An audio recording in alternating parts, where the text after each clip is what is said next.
allegiance to the flag of the United States of America and to the republic for which it stands, one nation, under God, indivisible, with liberty and justice for all.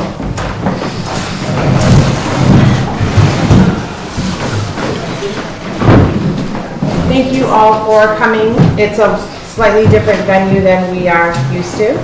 And thank you to the charter people who are here and taping us today. This meeting is being taped. Before we get started, are there any comments and statements from the public? Yes. Come up to the mic and state your name. My name is Mark Weaver. I am a Boy Scout with Troop 100, and it was suggested to me by Dr. Dargan that I go before the school committee to discuss my Eagle projects. So what I'm going to be doing is I'm going to have some of the students from the middle school perform on a float during the 4th of July parade. I will help teach them the music, and I'm hoping that it'll help raise awareness of the music program in Westport. Very good. Great. Anything? Yeah, I'd just like to add that the parade this year is undergoing a few changes in terms of who's volunteering and who's putting it together. So I take this opportunity to commend you for participating and make sure everyone throughout the community recognizes it's a celebration for the town of Westport, and we look forward to the school representing us, and thank you for your efforts. Thank you. No, this is just community input, but could you explain to people that may not know what an Eagle project is? The rank of Eagle Scout is the highest rank in the Boy Scouts, and in order to get the rank, one of the requirements is a community service project that utilizes like leadership skills and like several different aspects of a project. Very good. So you've chosen this as your project? Yes. And are there any particular number of hours that you have to do, or? No. Well, best of luck. We look forward to seeing the students on the float and watch your progress on your project. Yep. Thank you. Thank you very much. Are there any other?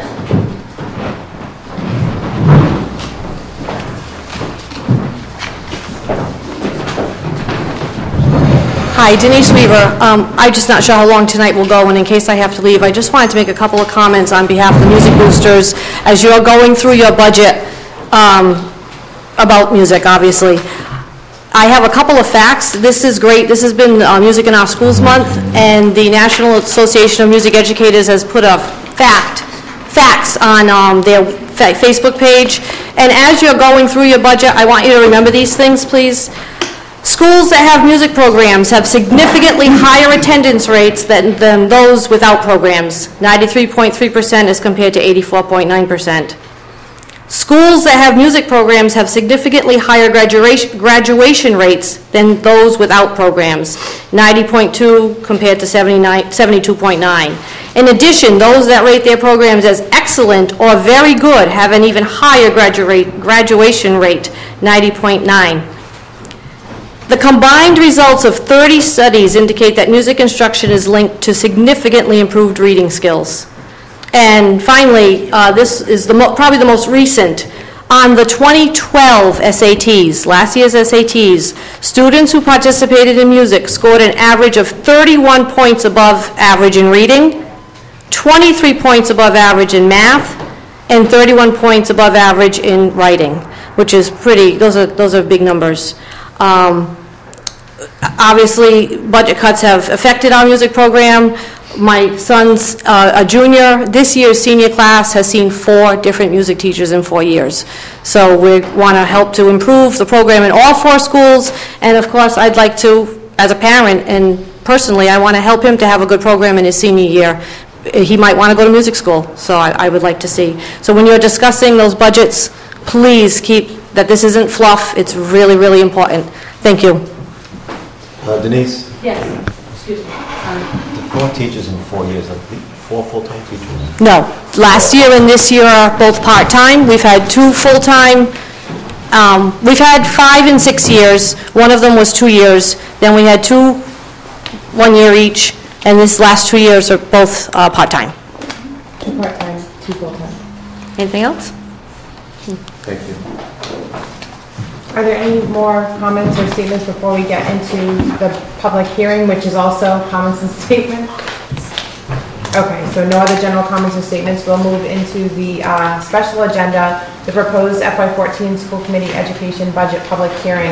The purpose of this hearing is not so much for us to sit up here and chatter about the budget. We have done quite a bit of that. The more of the purpose of this hearing is to hear the thoughts of all of you and to get your input before we do make our final decisions on this budget. It is important that we get the input from all of you, and we are required by state law to hold a public hearing. This hearing is posted in the newspaper as well, so it's supposed to be given ample notice. I believe it's a 7-day posting that has to go out ahead of time in the newspaper. So at this time, I would like to invite anybody who would like to come up and to give us some input on our budget. There are copies of the budget over here if anybody does want to see it. So please, anybody that has input, come on up.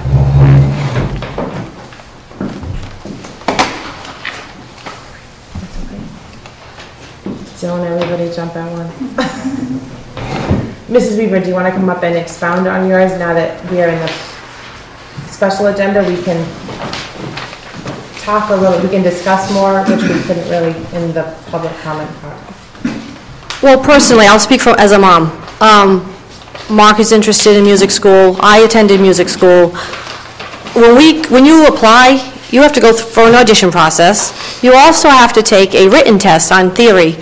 And I've been putting Mark in special outside lessons to get some of those things that he may need. Maybe he won't end up in music school. Maybe he won't end up with that career, but that's what he's thinking about now. And I'm not seeing the program that I'd like at the high school level. We've also seen cuts, with supplies in the middle school, the elementary. Macomber saw a decrease in their music. Actually, the classes after Mrs. Dufault had retired. And these studies are showing that they increase reading skills, they increase socialization skills, they increase leadership skills, time management. The SATs alone, those are big amounts. 30 points is a big amount. In my opinion, it's a big amount. And when you're competing with other students, I would say that that's something to be really seriously looked at. Another part that's hurt the music program in a sense at the high school is the lack of when we downgraded the activities director's hours. We have to work with the activities director to schedule if we have color guard or a drama production going on, and even posting for those positions. That's hurt us because it's taking so much time because people have to do the extra work. So those are a couple of things that I think would improve the program if we could bring those back up to the level they were, or the level there used to be 2 full-time teachers at the high school. When my son, my oldest is going to be 25, we used to have a chorus teacher and a band teacher. And now we have a part-time teacher who's expected to teach band, chorus, and I think he even has a drama class. So we're asking a lot of students, a lot of the teachers when they come in, of doing even some things that maybe they didn't go to school for. Any other questions? Denise, if there was one thing that you could click your heels and make happen, what would it be? Full-time. That teacher needs to be full-time. Whoever that person is in that position needs to be in the building all the time. You've got to get kids, the kids are attracted to a good program. If it's a so-so program, we say, well, the kids aren't interested. Well, no, the kids are interested, but they're only going to go when it's in decent shape. They know when the ship is kind of rocky, and they stay away. If we have a good program, and somebody in the building all the time can actually make that connection with kids and say, hey, I heard you played the trumpet in middle school. Why aren't you in the band? Our part-time person, he comes in twice. He doesn't see everybody. Right now, it's a he, whether it be a he next year or she, whoever. If it's the same person or not, that person needs to be there all the time. Anything else? Yeah, I have a question. due to cutbacks, we recognize that there's outcomes that perhaps have effects on opportunities. In sports, we often hear that students have decided to go elsewhere for their high school because of sports. Maybe they go to a different school. Is there any particular options to our students as they're leaving middle school that they're choosing over Westport that have music and art type? I don't know if students are choosing to go to another school because of the music and drama, but I do know that some of the Catholic schools do offer a drama, and band and chorus. I know that a lot of people, not a lot, but I know several people that have their students in lessons, whether that be because they see that there's a greater potential in their student that they're getting, or that they feel they're not getting enough at the school and they're putting them in lessons. Like I said, now I put him in, he's taking 3 different, lesson or ensemble a week. I'm paying $60 a week for him to get some extra music in case he does get into college for that. Or, but again, and there's a big competition for college for the music programs. They take a limited amount, so. So we don't have an option for, like students who want to play football can go to Conley through a co-op program. Is there anything I don't know if other schools would welcome our students. I don't know what their policies are. There's nothing right now that does that, but I think the way a co-op works is you have to provide a benefit to that school, so they have to not be able to provide their own, where they can, exactly. Like football at Conley, they can't field a team, so us adding students allows them to be able to field that team. So what I would suggest, if you do hear of any other programs that perhaps we can adopt that would fill this gap that you've identified, please share that research with us. And we did find out we did find out on your end, you had asked me once last year if we would take students from other schools to ours, and actually your policy doesn't allow it unless there's no, like for instance, if a school had no band or no chorus, then they could come to our school, but I think every school around has band, chorus, and drama in their curriculum to some extent, so we're not even able to pull from the pool of other schools, students from other schools. But that's a school committee policy. Someone actually showed me. We can change some of those. That's possible too. Together on a solution. That's possible too. Dr. Colley, looking at the FY14 middle school, high school budget, which line item is the music teacher on? It's already adjusted. They would be in the proposed budget at this point. That position is increased to full-time for the music. And it's page 13.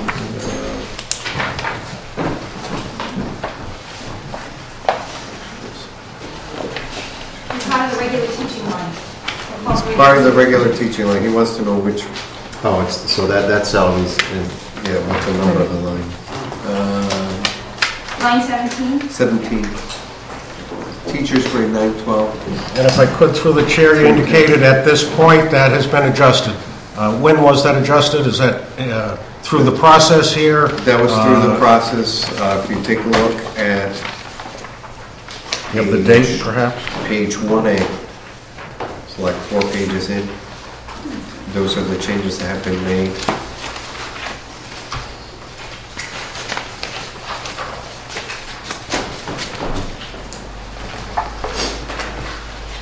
Since the last one we looked at, or since? This is the last one we looked at that's coming here for the... Okay, because I do recall at the last meeting, we were told a couple of times that it was the same budget we had looked at before. So if the bottom line was the same, what adjustments were made to increase this? I think the last time you were looking at was a previous budget, not this one. This is the budget with the line items that we agreed to increase, the 777. Right, that was it 2 weeks ago. And the chair indicated that it was the same budget we had had the previous. So was that change made in between those two? And if it didn't affect the bottom line, was there adjustments to other lines. No, these were increases to those particular lines that carried those increases. So for example, the music teacher, if you go to page 13 under the high school, line 17, teachers grade 9 through 12, you'll see that it goes from the approved FY13, 12-13 budget, goes up to a proposed 2013 to 14. That increase is built into that line. The way I understood when we talked about the 777 increase, in that built-in increase was an increase to move all part-timers to full-time. That's... Melissa's me. Yes. So that was included in that moving part-timers to full-time, which also was the athletic director that you had talked about moving part-time to full-time.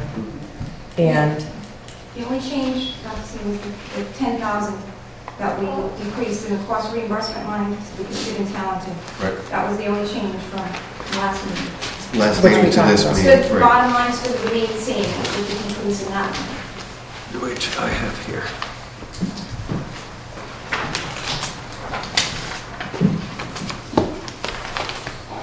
So again, I just want to point out that the budget on February 27th, in fact, was not the same budget that we had reviewed the previous meeting. And the chairman made that statement at our last meeting on February 27th that it was still the same budget. So these adjustments, which are, this doesn't have a date, but this is new for us today, correct? This table of content cover sheet wasn't presented last week, 2 weeks ago. So this is new. So let's put a date on that. Today is 3. it has a date on it. Mine has a date on it. Okay, mine doesn't, so if Oh, you I'm have a looking at date, something please. different. I'm sorry, I'm looking at something different. So the table of content was put together for this meeting, and so we'll put that at 3:14, and that's very helpful, and I think it might have helped the chairperson 2 weeks ago, the last meeting, when some adjustments that were in that budget that we voted on were indicated to be the same budget that we had reviewed the previous school meeting, when in fact there were some additional adjustments. Are there any other comments? Because this really is public hearing. This is not so much for us to banter about it. I'd really like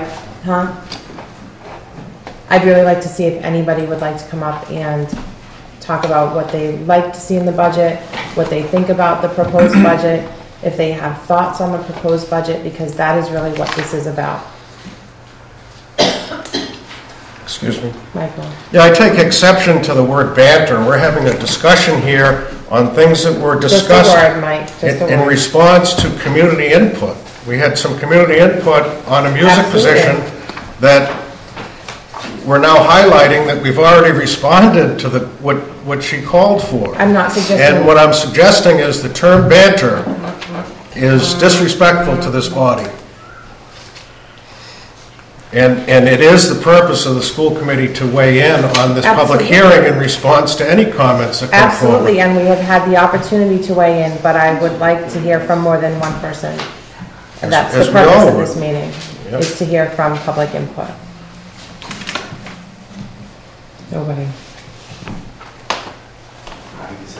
No, Are you gonna come up? I do have some input whenever it's my turn, so you decide if I'm public or not. This is surprising. Most committees just get along so well. I'm surprised that there's any disagreements here at all. You believe that, you believe anything.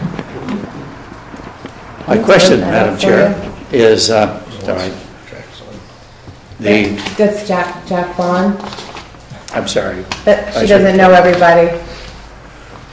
I take that for granted, which is a mistake. That's Thank okay. you for reminding me.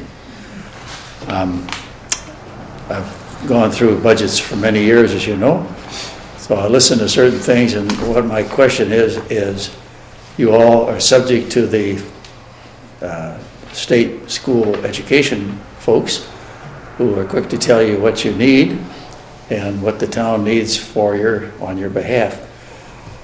I'm not here to argue with that.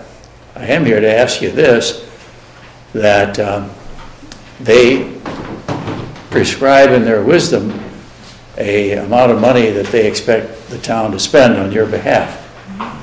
I think you call it the minimum budget or some such name. Foundation budget. So, foundation, thank you. Then, for the last few years, we've gone over that. You've asked for more. You've been fairly clear about that. The question that maybe the public could better understand is what benefits do you see in going over what the state suggests that we spend? And I think there's no upper limit. You probably could always spend more. All the programs that you mentioned and more would be helpful, I'm sure. But at some point, we need to hear really what does the town achieve out of paying so much more. This year, I think it's probably 20%, something like that. What is it that you're trying to do for the town other than just the generic better education quote that you use sometimes? What are you doing that should make our town so much better because we're spending so much more than the state tells us to spend? Have I communicated, Madam Chair? You have. Thank you. I'll go at the foundation question. And as you know, the foundation budget does not include, the state basically creates a formula and says, based on what we feel a school can function well with, this is how much you should spend on this is how much you should spend on that, so on and so forth. One big problem with the state's foundation budget is that they don't take into consideration technology, and they don't take into consideration transportation. And with a large town like Westport, certainly transportation is going to make a difference. And in the world that we live in today, and looking down the face of the park assessments potentially, and also looking at the way technology is moving for our children, not taking technology into that ratio definitely makes a difference as well. Eric?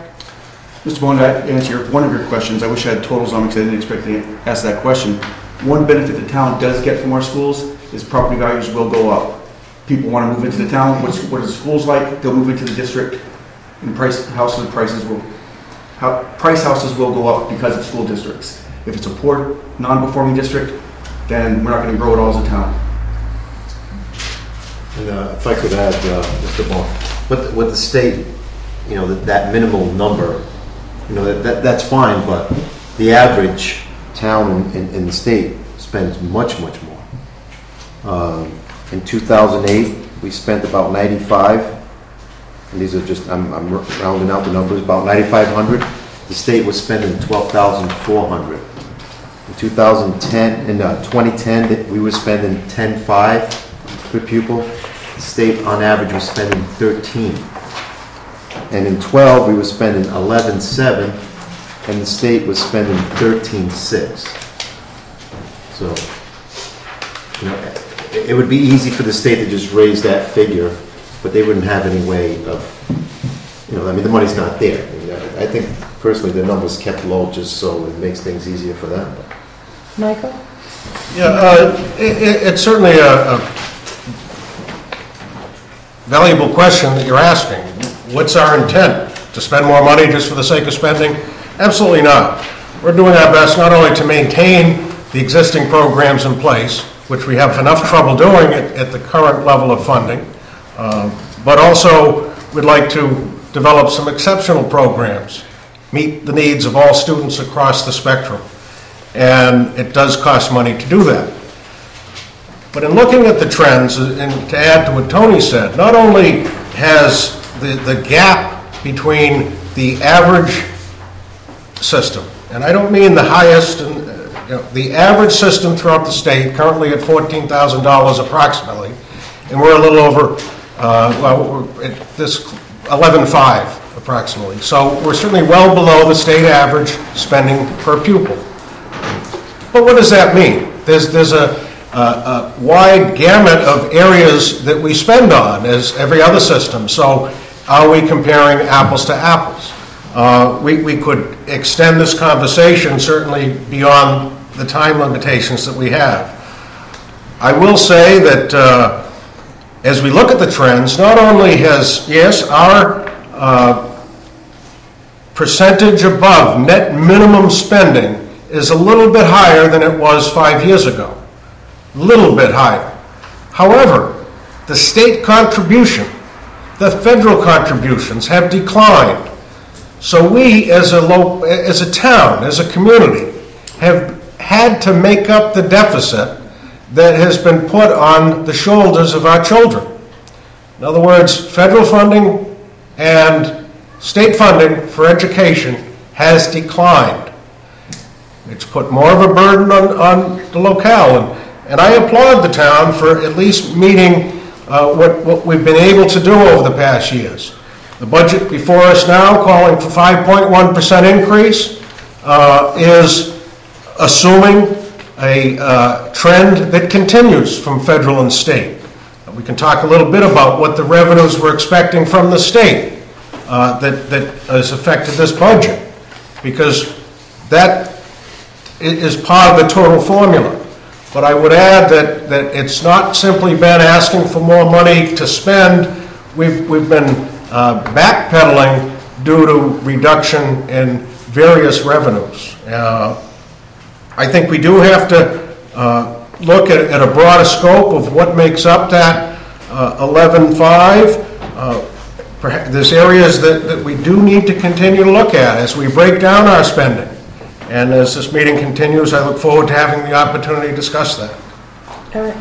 Mr. Baum, one more point on what I got out of your question was, what do we do for the town? We always look at graduation rates and how we're getting the people out there.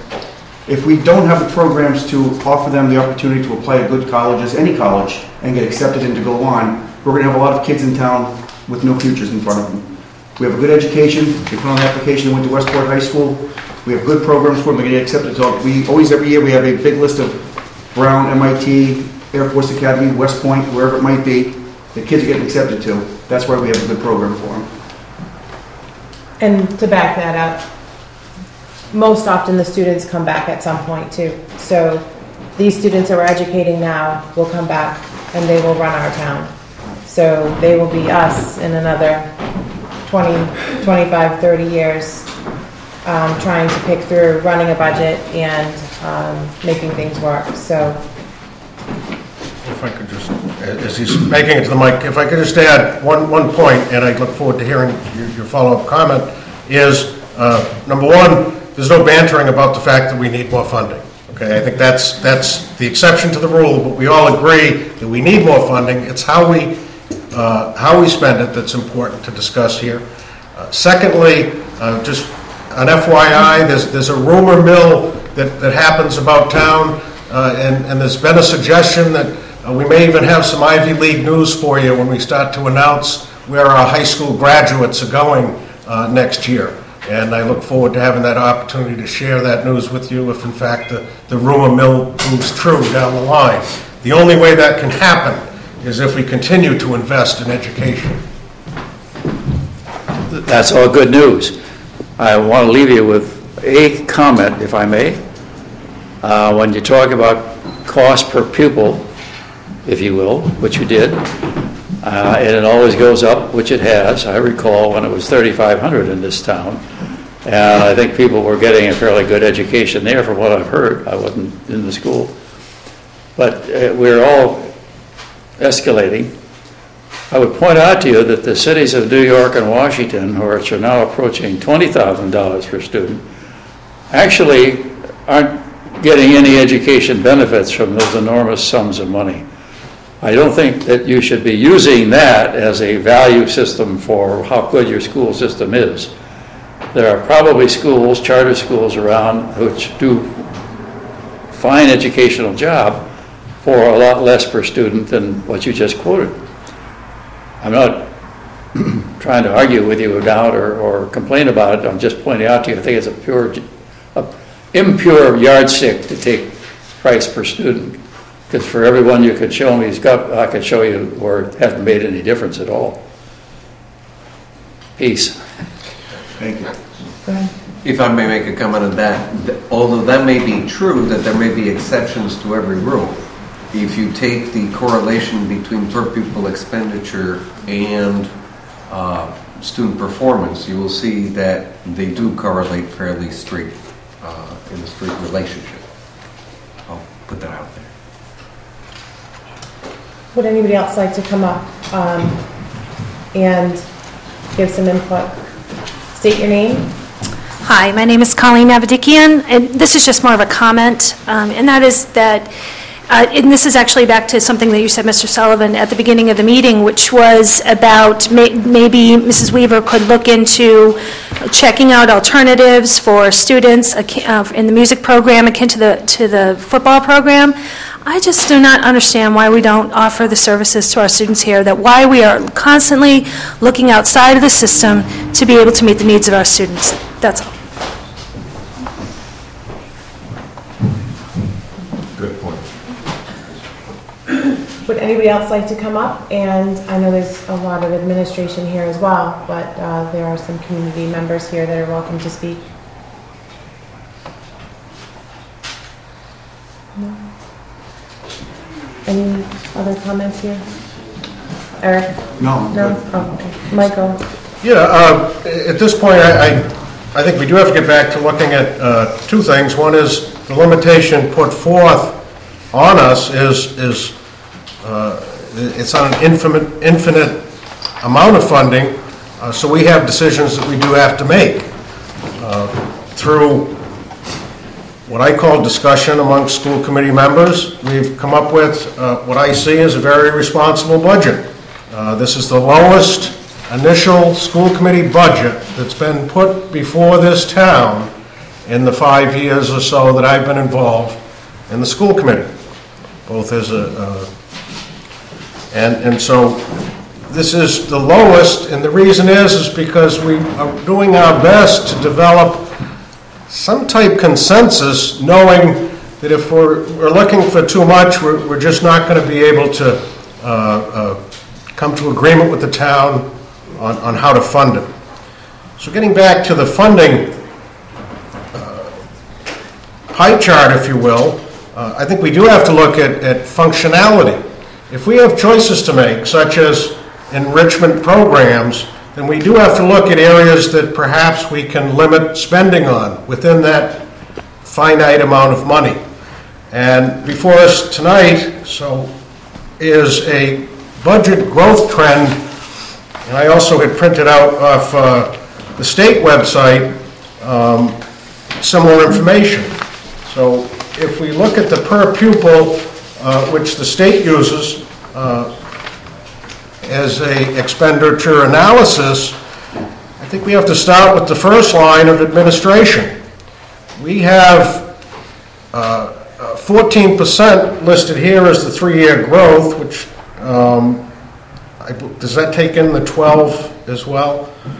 It goes through 12. Right, because FY12. Right, because the state site didn't have that yet. But we have made decisions over the short 3 years to invest more heavily in administration in Westport than the growth average for the state. The state of Massachusetts average is a 5%. So what I'm saying is most of the growth in educational spending in the state, we're a little out of line with what we're investing in administration. I think if we're going to get to a point of considering additional programs, whether it be music, whether it be sports, whether it be science and technology, we really have to figure this out. And I think we want to look through some of the various areas. Professional development has spiked, although I feel that was shortchanged for many years. How do you develop classroom services if you don't have the right teachers? And so I actually applaud the fact that we as a school committee have invested in professional development. But there is a lot of other areas that I'm concerned with in terms of our decisions. We have a 38% growth rate in materials, equipment, and technology in the past 3 years. That's a spike. compared to the state, which is 3% reduction. Now, we have to go back to the starting point 3 years ago. We were not investing in technology. My problem in this showing up on our operations budget goes back to the town concept of capitalizing some of these investments. We should be investing our technology budget through a capital effort, not off our operating budget. So that gets to be some distinction, which I've, as a member of this committee and the capital committee over past years, have always encouraged that we look widely at the investments we make in the schools and where it makes sense to capitalize. As I said, our growth rate in certain areas that are not classroom related, I believe need to be looked at as we go forward. And this budget does some of that. Okay, this is a 3-year growth. It doesn't take in this year's budget into this growth. So we're trying to reverse some of that by putting the dollars into the classroom and the student experience. I consider music, for the most part, as a classroom exercise. Sports is a little bit beyond classroom spending, but we as a school committee do need to develop a consensus on where we are going to make decisions. This is the first year in 4 years that I've been involved as a member that we've analyzed. Something to say on this as well. Are you done? I'll let you know when I'm done. Well, Chairman. no, that's. I think that definitely goes over. Excuse me. I'll let you speak again, Michael, but she has something to say. There's 5 of us here. Of course she does. There's 5 of us here. And as I was saying, Michael, you're out of order at this point. There's Why are you 5 of cutting us. me off? Because I've given you a lot of time to speak. Let her respond as well. You Okay, can speak what is the again. time limit so I can adjust in the future? Well, It's the first time I've heard of a time limit, Madam Chairwoman. But I you've been can going on and on and on at this I point. can adjust anything I have to say if you Carolina. tell me how much time I have in the future. Carolina. I just want to A point reasonable out amount of that time. we can't look at these percentage growths and compare them to the state because we've started behind the curve on a lot of these things. Textbooks, over 10 years old, 15 years old. Yeah, we spend more to replace them because we had to replace a lot more. A lot of the state generally replaces on a much more frequent basis. So you can't look at these numbers and say, oh, look, our expenditures here have exploded, our expenditures there have exploded. Even our percentage increase with regard to our expenditure per student is higher than the state average, but we started in the negative. We were so low, we've been playing catch up for years. And that's why the numbers, the percentages are skewed. You can't look at the percentages exclusively. You got to look at what has happened historically, where we were before, what we've had to do in order to bring us to even close to being at the level where we need to be. So the percentages are misleading in a lot of ways, and I would not focus on those. Michael, would you like to finish? Yeah, but if I'll make another comment. I'm not. We had our discussion at the last meeting in terms of the budget we're looking at. I'd like to make I guess while we're still at the open input, it wouldn't be appropriate for me to make a recommendation for an adjustment to our budget before us. That's correct. We'll get to the action agenda. So we'll wait to that. But in following up to the public comment, as I discussed, we have decisions to make. I'm willing to make some decisions tonight. We're hearing that we need more enrichment programs. So is that at the high school level? Where do we need this enrichment program? I'm trying to respond to what I'm hearing. I'm trying to get my hand around it. I've identified a couple areas that I think we could tweak a little bit. In other words, I'm suggesting we can do some tweaking here as we go through this process. I'm trying to respond to the public input to go further with this budget. So if we were to make additional investment, this is a question for anyone from the public or the administration. If we were to make investment in enrichment programs, whether it be music or sports, knowing through this hearing process, we've identified that we have made some adjustments. We've now got a full-time athletic and activities director, as well as a full-time music at the high school. I haven't seen those job descriptions, so I don't know exactly what it entails and if the outcomes are going to be where we want to get. But I'm looking for guidance in terms of any recommendations on this budget before us, where we should make some adjustments. I've identified the areas that I think are a little bit on the high side as an independent member here. And we've had that discussion, but sure, we can still do some tweaking. That's what this is about. Would anybody else like to come up and identify yourself, because Karen doesn't know everybody? My name is Elaine Ostroff, and this is an informational question, but first I want to compliment you all on what you've done with very severe budget cuts over the years, and my question comes out of that. You made up a big shortfall last year by increasing fees and putting a lot of burden on the parents. And forgive my ignorance, I haven't been able to look at the budget yet, but how are the parents who have all these fees to pay, how are these fees being looked at in this new budget? We did increase transportation fees last year. We added busing fees for 7th and 8th graders, and we also increased our fees for our high schoolers, in addition to increasing some of the club fees. We did vote 2 weeks ago to reduce the fees and add family caps on the athletic fees, using some of the revolving accounts that we have some excess in. So the athletic fees are to be reduced to $200. I believe $200 with a 2-sport maximum, and the third would basically be free, and a family cap of $600. And the busing fees went to $200 and for $175 for the middle school. So we are trying to address the fact that our families are really taking a hit. And hopefully we can address it this budget cycle with the revolving accounts, and then perhaps the following budget cycle look at it from the working budget perspective. Eric? If you want to see, it's in section C. Yeah, it is. Supporting documents. It is in here. A few years ago, we made a promise to the public if we needed to raise the fees. If at some point we didn't need the fees anymore, we'd either reduce it or eliminate them. And we did that 2 weeks ago, as Madam Chair said, that we found our revolving accounts running a little bit high. So we went with Dr. Colley and lowered all the fees as much as we could. Great, thank you.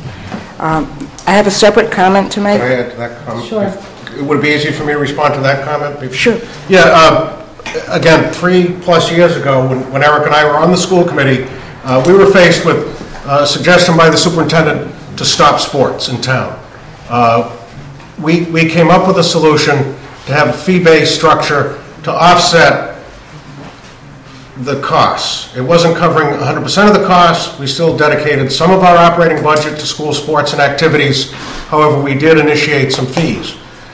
Based on our calculations, we came up with a certain rate of fees with the promise to review and to adjust, which we have done just 2 weeks ago.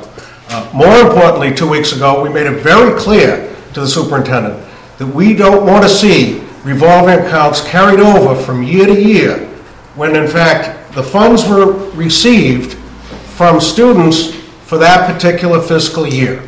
It's an accounting practice that we've now adjusted, because the fees were a fairly new concept at this level, but no longer will we be draining the operating budget portion of our sports budget before we charge off to our revolving accounts.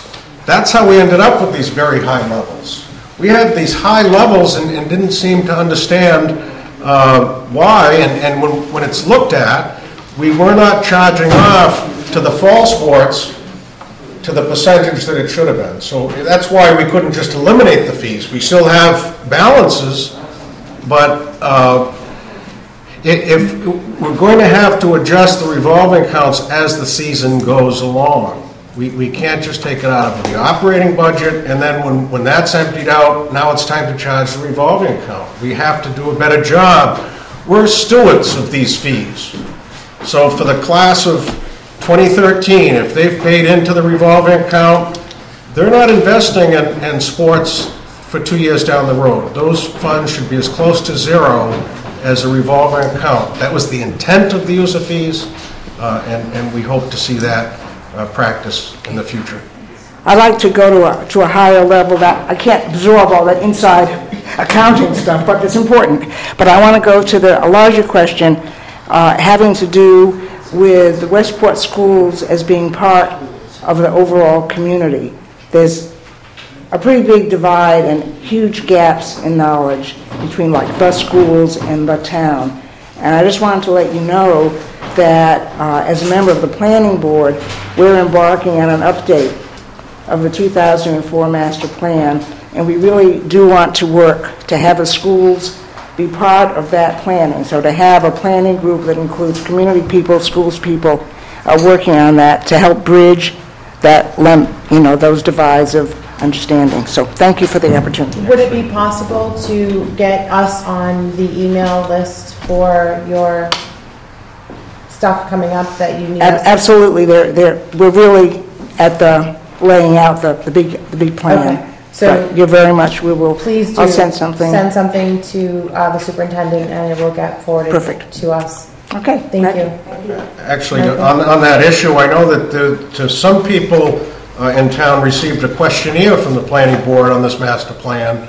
I didn't receive one at home. I don't know why. We've talked about that. So if we can make sure that everyone in the school committee has had an opportunity to weigh in on the master plan, which is a guideline for how the town sees their future in many areas. May I interrupt just so I know you're in a education. hurry quickly? Anyone else in the room did not get a copy of the questionnaire?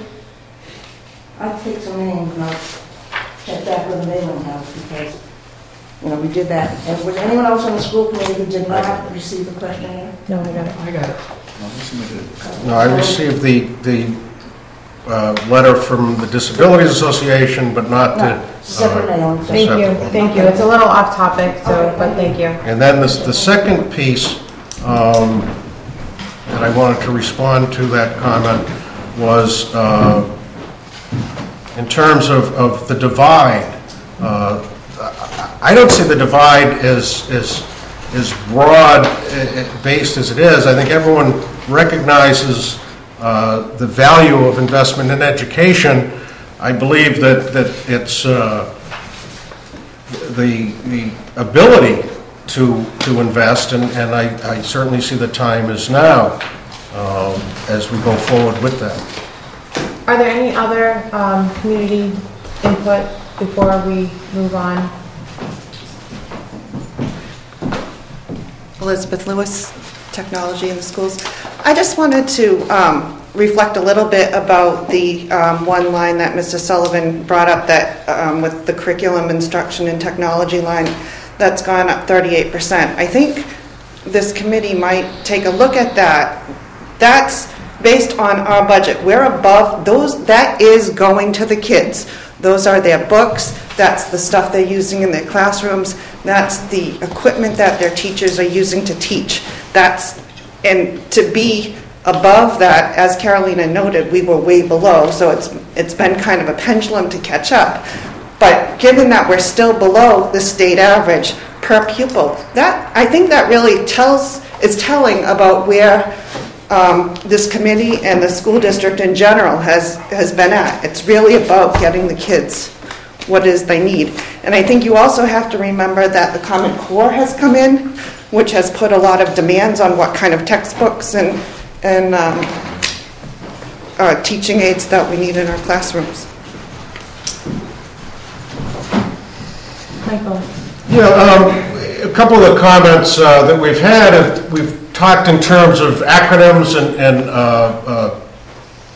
sometimes we assume that people know what things such as park means. In Westport, we don't often worry about where we park because we have plenty of parking spaces. But the park assessment is the new alignment of assessments that are more adjusted to follow the Common Core standards, which is newly adopted by the state.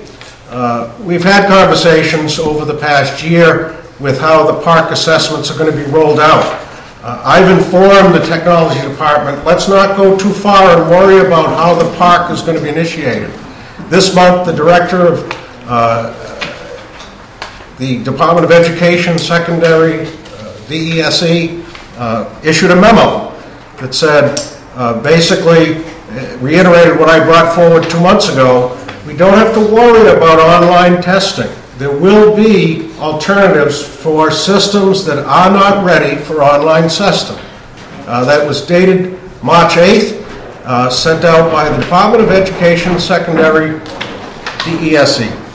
So once again, let's not invest too far ahead. Let's get these, as we know, the MCAS scores reinvented education.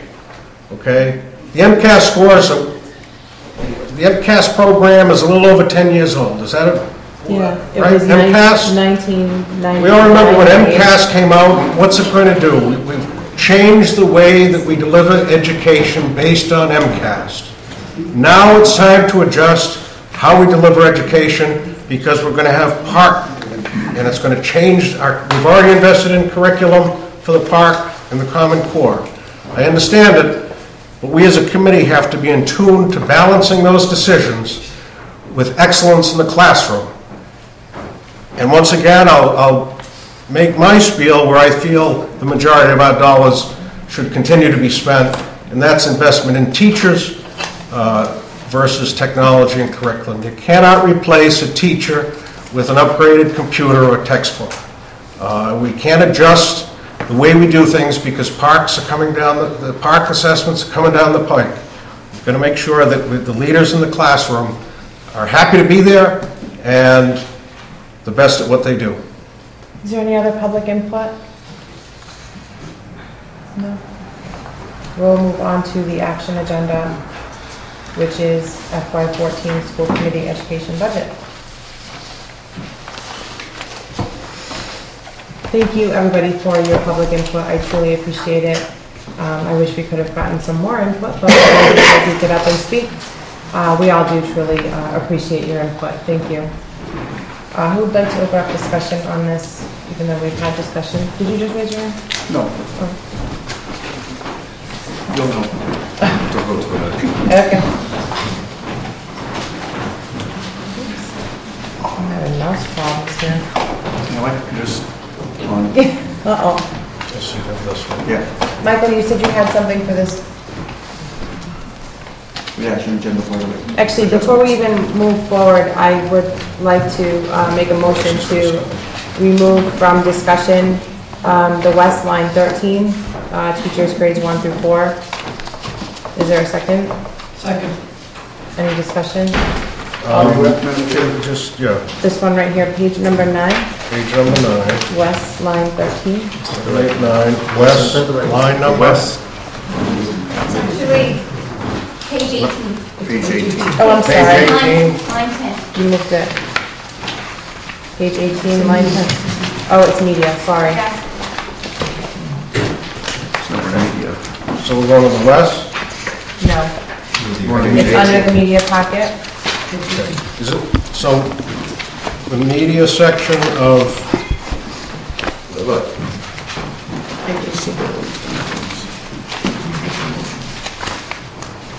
do you know what line that's in the actual? Line 10. Line 10. Media FY14 School Committee Budget, line 10, West. This is why you need computers. This is why we need to follow. Right here. Okay, so it's not part of the cover page of the school budget, or No, it keep is? going. You want to look Right, at my it? question is, which line on the FY14, I'm showing it to you. okay, but on the, so it's not the district, No, it's media. Keep going. right? But I'm saying on the cover page, which line on this one? Melissa? Would be media, under the media budget. Okay, so under media, so rather than worry about that one page, that's all backup detail to the actual total budget. My motion is to, it's my motion. So my motion is to take out of discussion the media line 10. It's the same one we took out. I understand, I have a little problem with it, that's why I'm trying to identify. you know, it's line 10 now? That's what I said, yes. Well, that's what If you Melissa wanna- said, you If you want weren't to use sure. the account number, that may be easiest. Okay, account number. Ready, Karen? 310-234-111-403010.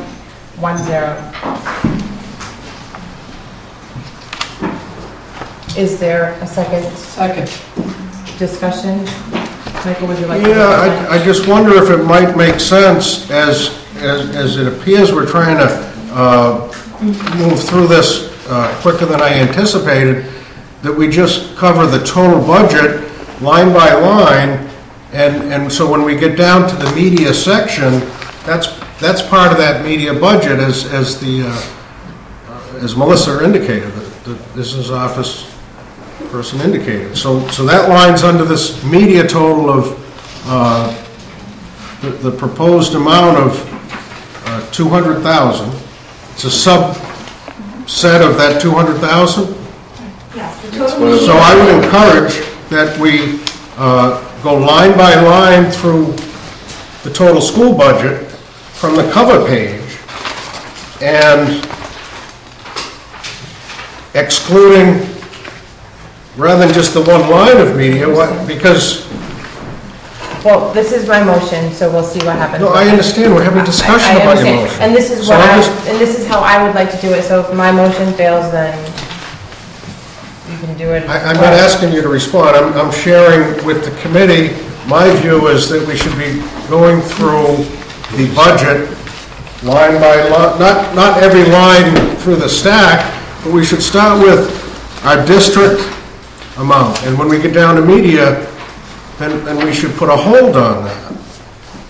Wouldn't that make more sense?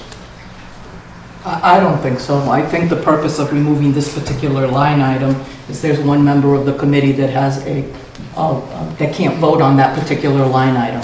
And so in order to allow him to be able to discuss the entire rest of the budget, we're asking and seeking that we remove the line item that puts him with the inability to discuss that specific line item out of the discussion, so he can talk about the entire budget except for that one particular thing that he has a conflict with. That's the reason this motion is on the table. Can we vote? And in full disclosure, as many of you know, my better half is currently in that position, part-time.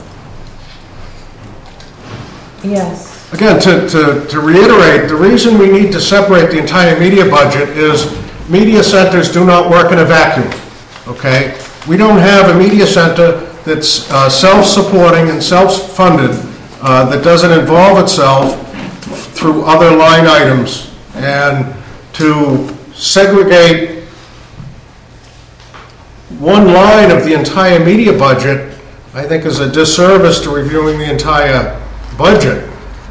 2 weeks ago, this is exactly how we did it, and this is how we have been recommended to do it by the attorney. So I'm doing this the way we did it 2 weeks ago, that's all. That's Andy's seat there, right? All those That's in our favor? attorney, that is Andy. All those in favor? Aye. Abstain. Opposed? I abstain also. 2 abstentions and 3 yeses.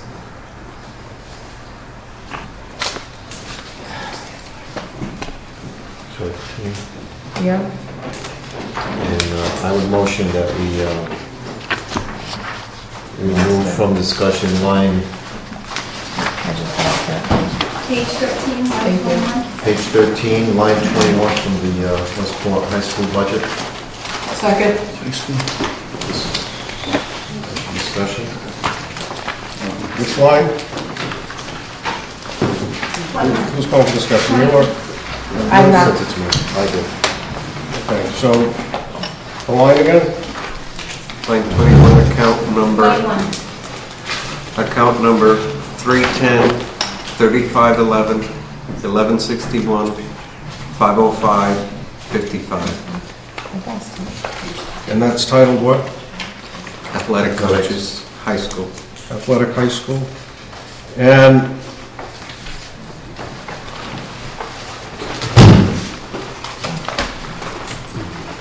again, Is this the discussion portion of this? Yes. So, Am I recognized? yes. Again, I have issue with excluding one line item. Might it make sense just to break it down further? Within that line item, there's sub-budgets that make up that budget. There's also flows of funds that support that effort in decisions that are made. So there's actually, I have a copy of that attorney opinion that you've so referenced, that I think is a little different than what you said. So I'll add that to the record. But again, my view is to exclude a line item from budgetary discussion at this juncture is inappropriate and could be scrutinized. All in favor? Aye. Aye. Opposed? Abstention? Recusing myself. I abstain. You have 2 abstentions? Yeah, I abstain based on the recommendation of the school attorney letter, which was drafted last year, that made comment on this issue. And in fact, what's represented in that attorney letter, it was not listed as confidential, so I'm not sure if it's confidential or not. I'll let the superintendent decide if he wants to share that. But it's not exactly the way it was summarized. It's not what the attorney letter said. Okay. That's Andy. On to discussion on the FY14 school committee budget.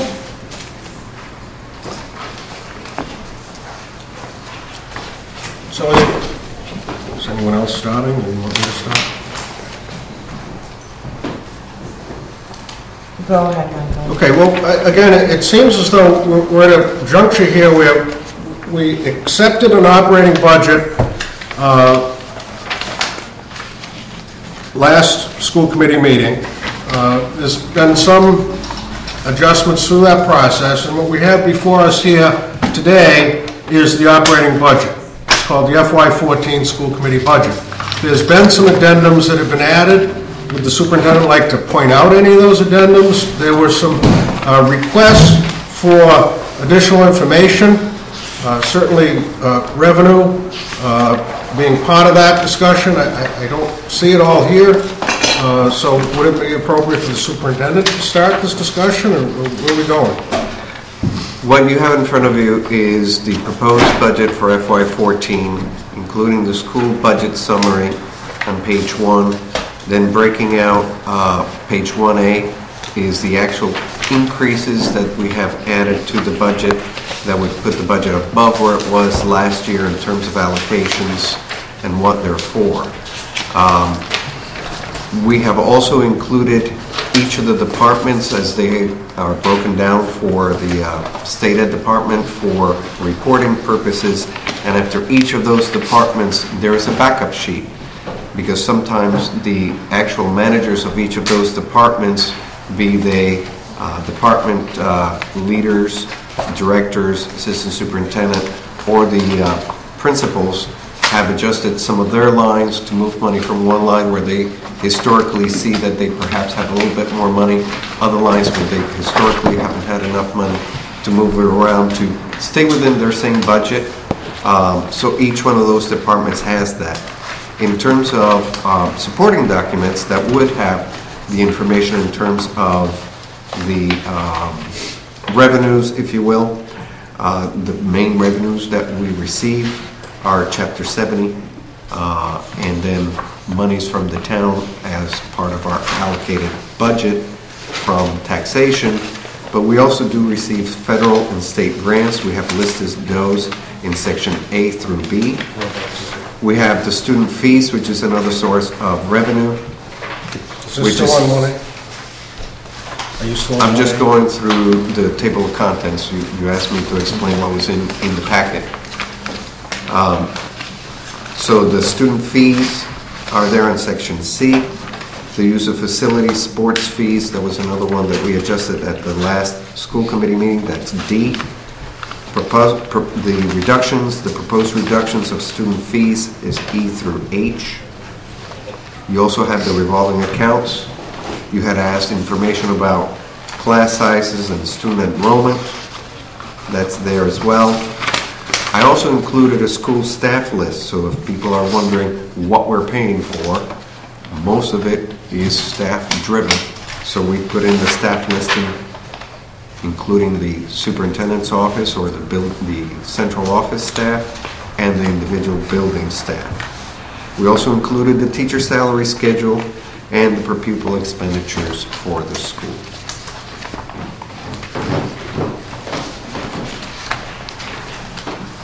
If you would like me to continue, we do have that That's a good summary. cover sheet, and right after the cover sheet with the budget as a whole, divided by department and the increases, page 1A is those areas that we have asked to have increased, that have brought the budget above last year's approved allocated budget to bring it up to $15,957,785, or 5.1% increase.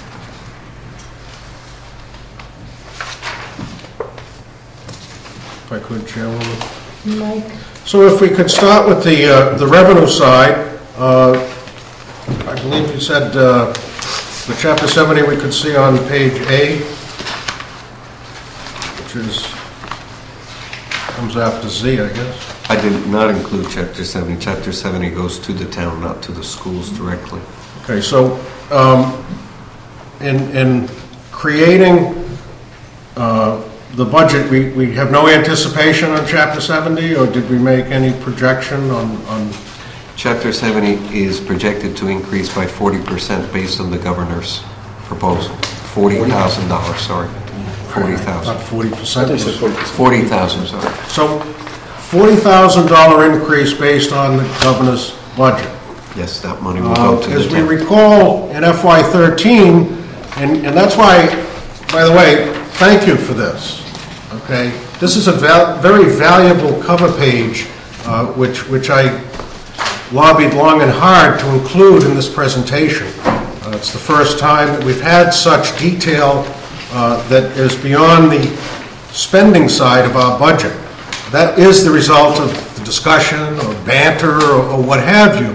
And I think it's very important that we start with looking at the revenue side.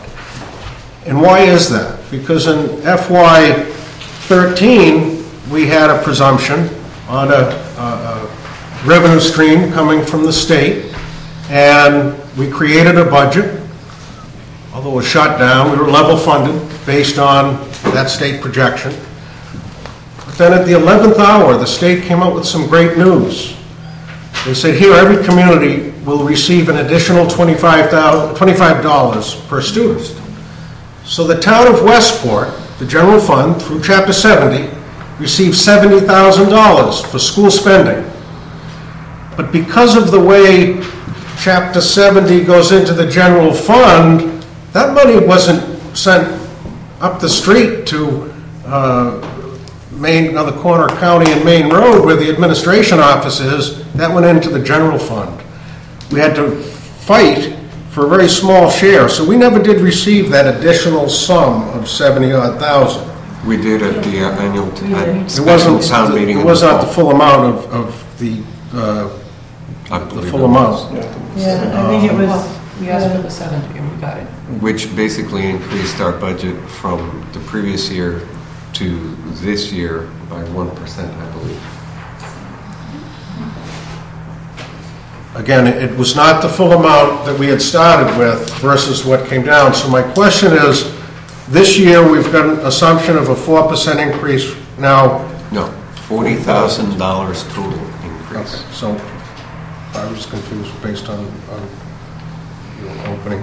So the $40,000 increase,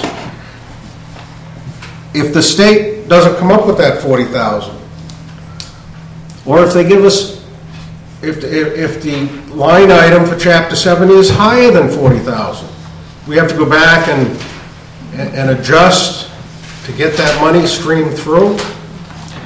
The money goes to the town, so the only mechanism available is to go to a town meeting and ask for additional allocations if the town has unallocated funds.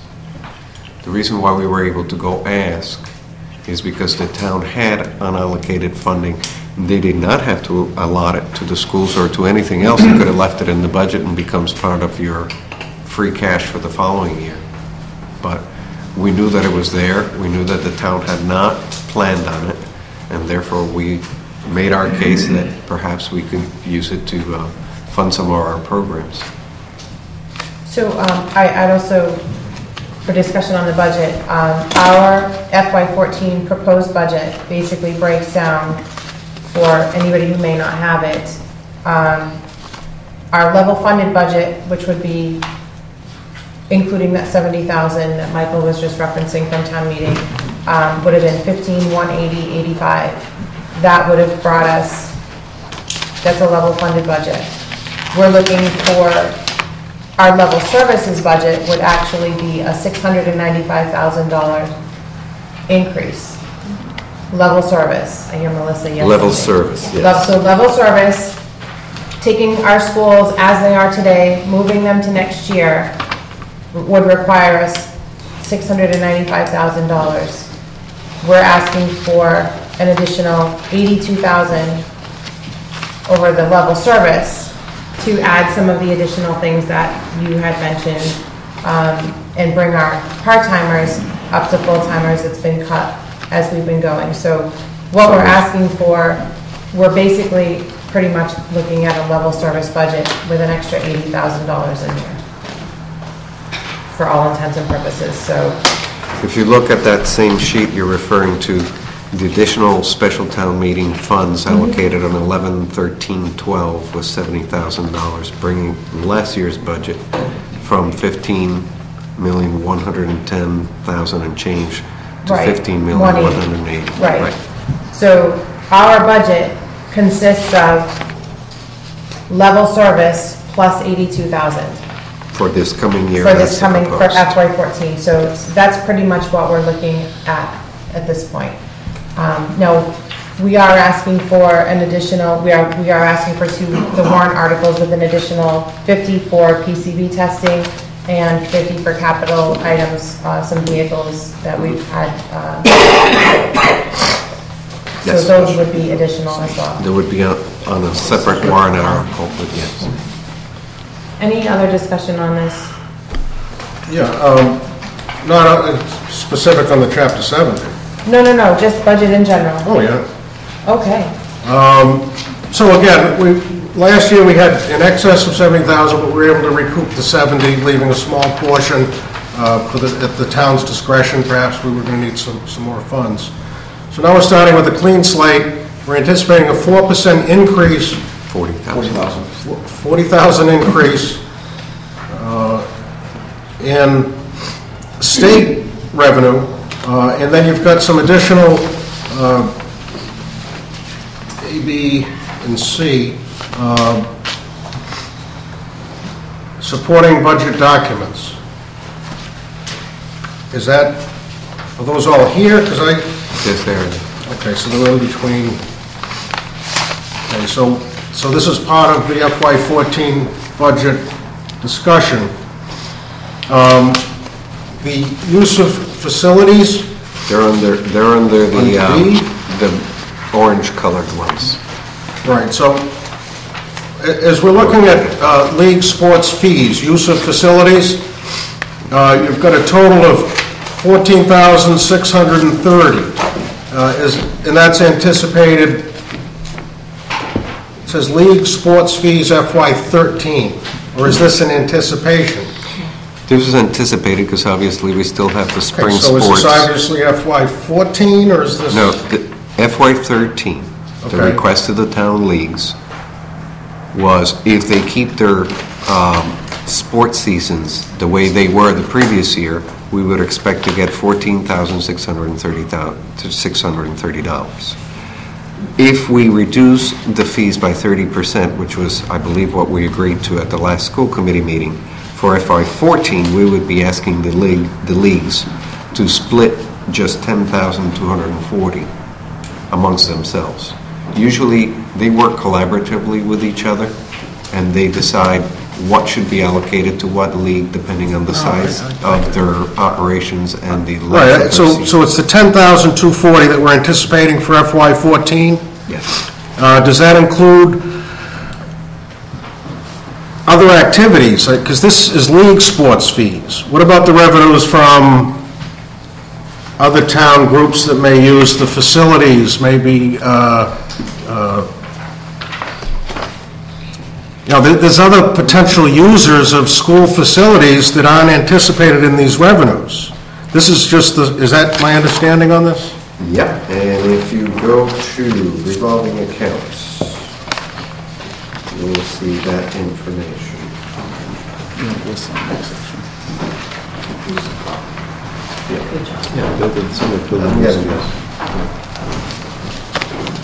If you go to the revolving accounts, under use of property, revenue from facilities used for building and fields, usually we use it to offset the utility costs.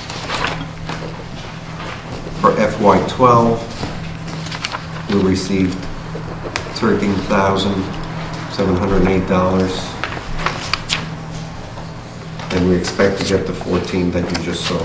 So 14 plus 13.7, is that? The $13,708 from FY12 was used to pay for electricity at the schools. Is it 13,000?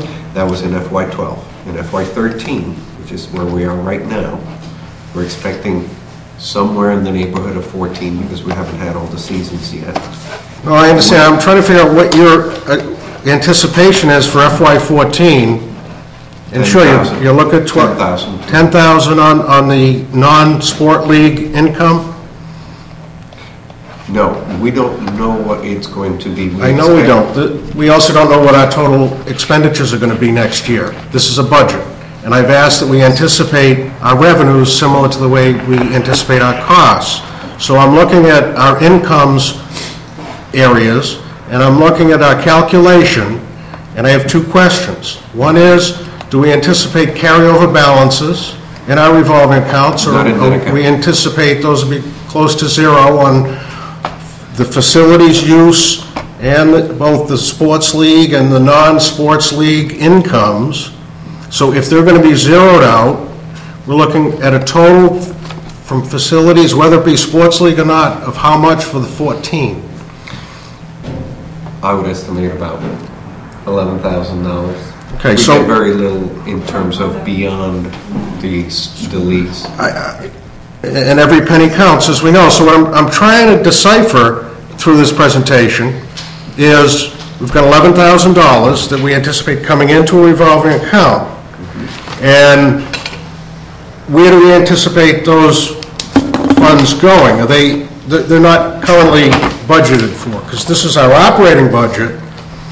We've already said the revenue we're anticipating based on the town side and based on the state support of an additional $40,000, but we haven't, or we did calculate that additional cash flow through the revolving accounts. It would go to the utility bills. So yes, it would go to the maintenance and... So my question on that is the utility bill that you have on the budget, okay, because we do have utilities would fit under, if we just go to your total budget page. I will go there in 1 second.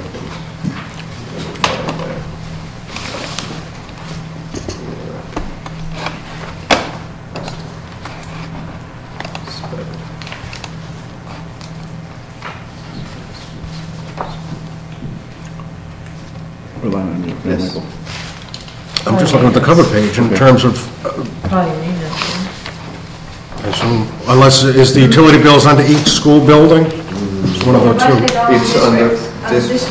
Okay, so under the district expense, have we offset based on the revenue that'll be coming out of revolving accounts, our need for utilities? Or is that our... If you take a look at our expenditures,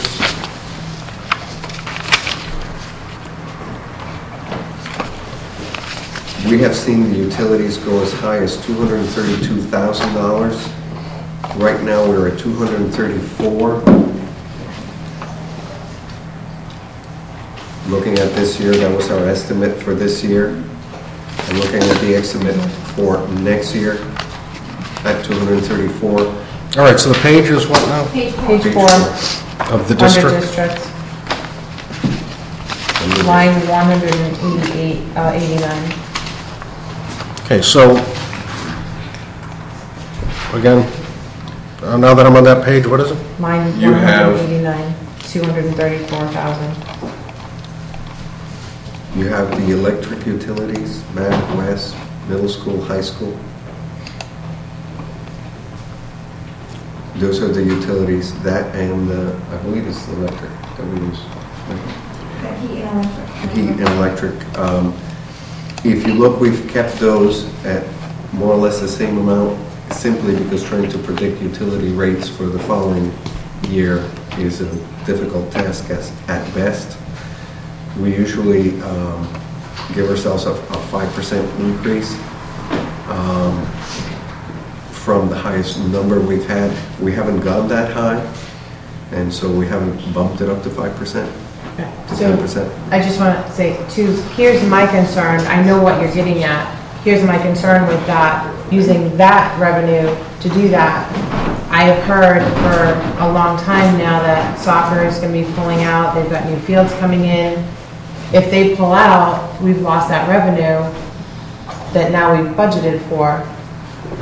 I still don't, my question still wasn't really answered. I don't know if, that's, you're right. That's why my question was, but I don't know if that 234 has been adjusted based on the anticipated revenue or not. Has it yes or has it not? What we hope to do with that revenue is if the utilities increase by 5%, that revenue would cover that increase. But it hasn't adjusted based on the 11, the expectation You of chose 11. not to increase it With the assumption that you have that revolving. Exactly.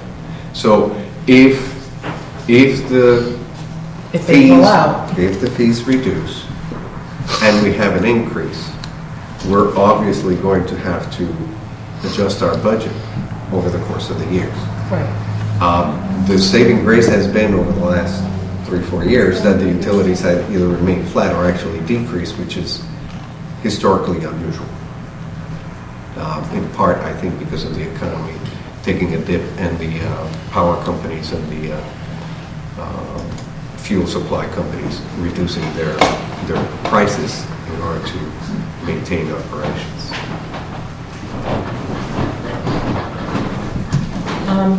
Carolyn,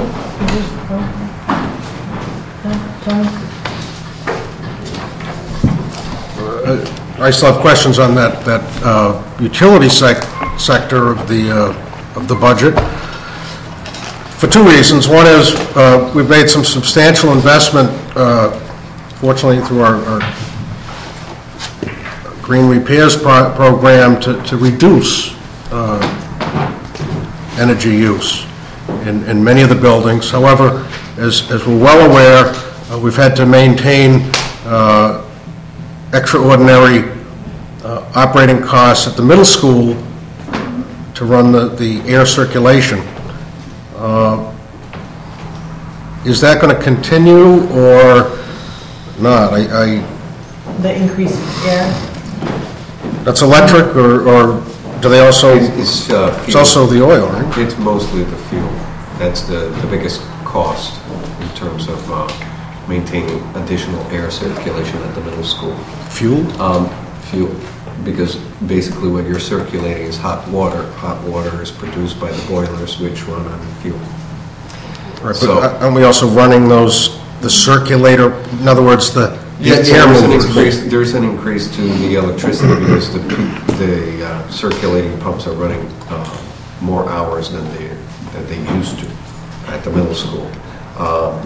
In terms of the additional funding for monitoring the PCVs is not in this budget. Right. That's the capital. But if you're asking about will we see any reductions in terms of our expenditures because of the new roof at the MAC and the high school, there may be some. This is the first year we have them. Obviously, it'll be difficult to judge how much we will save. Obviously, we have more insulation in both buildings. But because this is the first year, it's hard to develop a track record. The engineering company said you could see as much as perhaps a 1% to 3% reduction in your fuel cost based on whatever amount of weather or cold days you're going to have in any given year. That again is a very difficult thing to predict. If you look back 2 years ago in 12, it was a very mild winter, so we did not spend as much in electric and fuel, and we used that money to offset some of the costs in the classroom. That was one of the savings we had that year. But if you go back a previous year, we were fairly high. So it balances depending on the length of the winter, how cold the winter is, and what the actual cost of the fuel and electric are.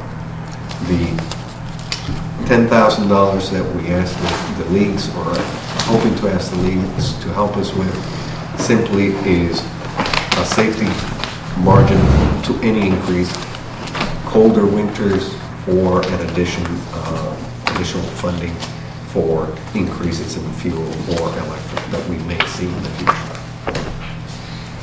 And the original, you went back to the league fees, and I went to utilities because you indicated that that's where those funds go, but in the original policy change based on school building use and charging, we talked about some payroll costs. We have janitors in the building. I know all the leagues will remind you that that's what we told them. We have to man the buildings. We have payroll costs. Did that come into play with this? No, we also told them that, in particular for basketball, which is a large number of users that we have going through our buildings on a regular basis, that the gyms are hard, difficult to operate at night, on weekends, whenever they have their tournaments. So we've chosen to use that. Can we shift the money to custodians? We certainly could. Yeah, so my broader question is that has been applied to this budget scenario? If you're asking me to apply it to custodians versus utilities, I can certainly do that. No, I'm not. I'm asking if it was. I'm saying if we have anticipated revenues, and now we're saying more that it's a cushion. If you're asking me if we reduced the budget by $10,000, no, we did not. If you would like to do that, that is what today's... And that's what I was referencing. No, what I'm suggesting is we looked at balances of revolving accounts upwards of... This account does not have a running balance at all. Right, the revolving accounts that we seem to be alarmed at were... total revolving accounts were $900,000, is that correct? If you look at everything, including food service... 900 maybe. Our total revolving account balances were approximately $900,000, is that correct? No. Well, if you look at all your revolving accounts, you'll be surprised. We have it in front of us from last week. And what I'm suggesting is if you put up a budget, you don't... Michael, are there any changes that you want to adjust to this budget? Excuse me? Yeah, I'm trying to get... That's why I... Revolving accounts, in use of the revolving accounts. We've put in an addendum here, a little bit about revolving accounts. I'm looking for it, that's what I'm looking at here. If you look at page J. Page J? Yeah, go ahead. Total for 300. Does that include the food service revolver too? Food That's service including revolvers, circuit breaker. and it includes circuit. Excluding circuit breaker. Excludes Yeah, circuit circuit breaker's breaker. not really a revolver. What's in last week? It's all the...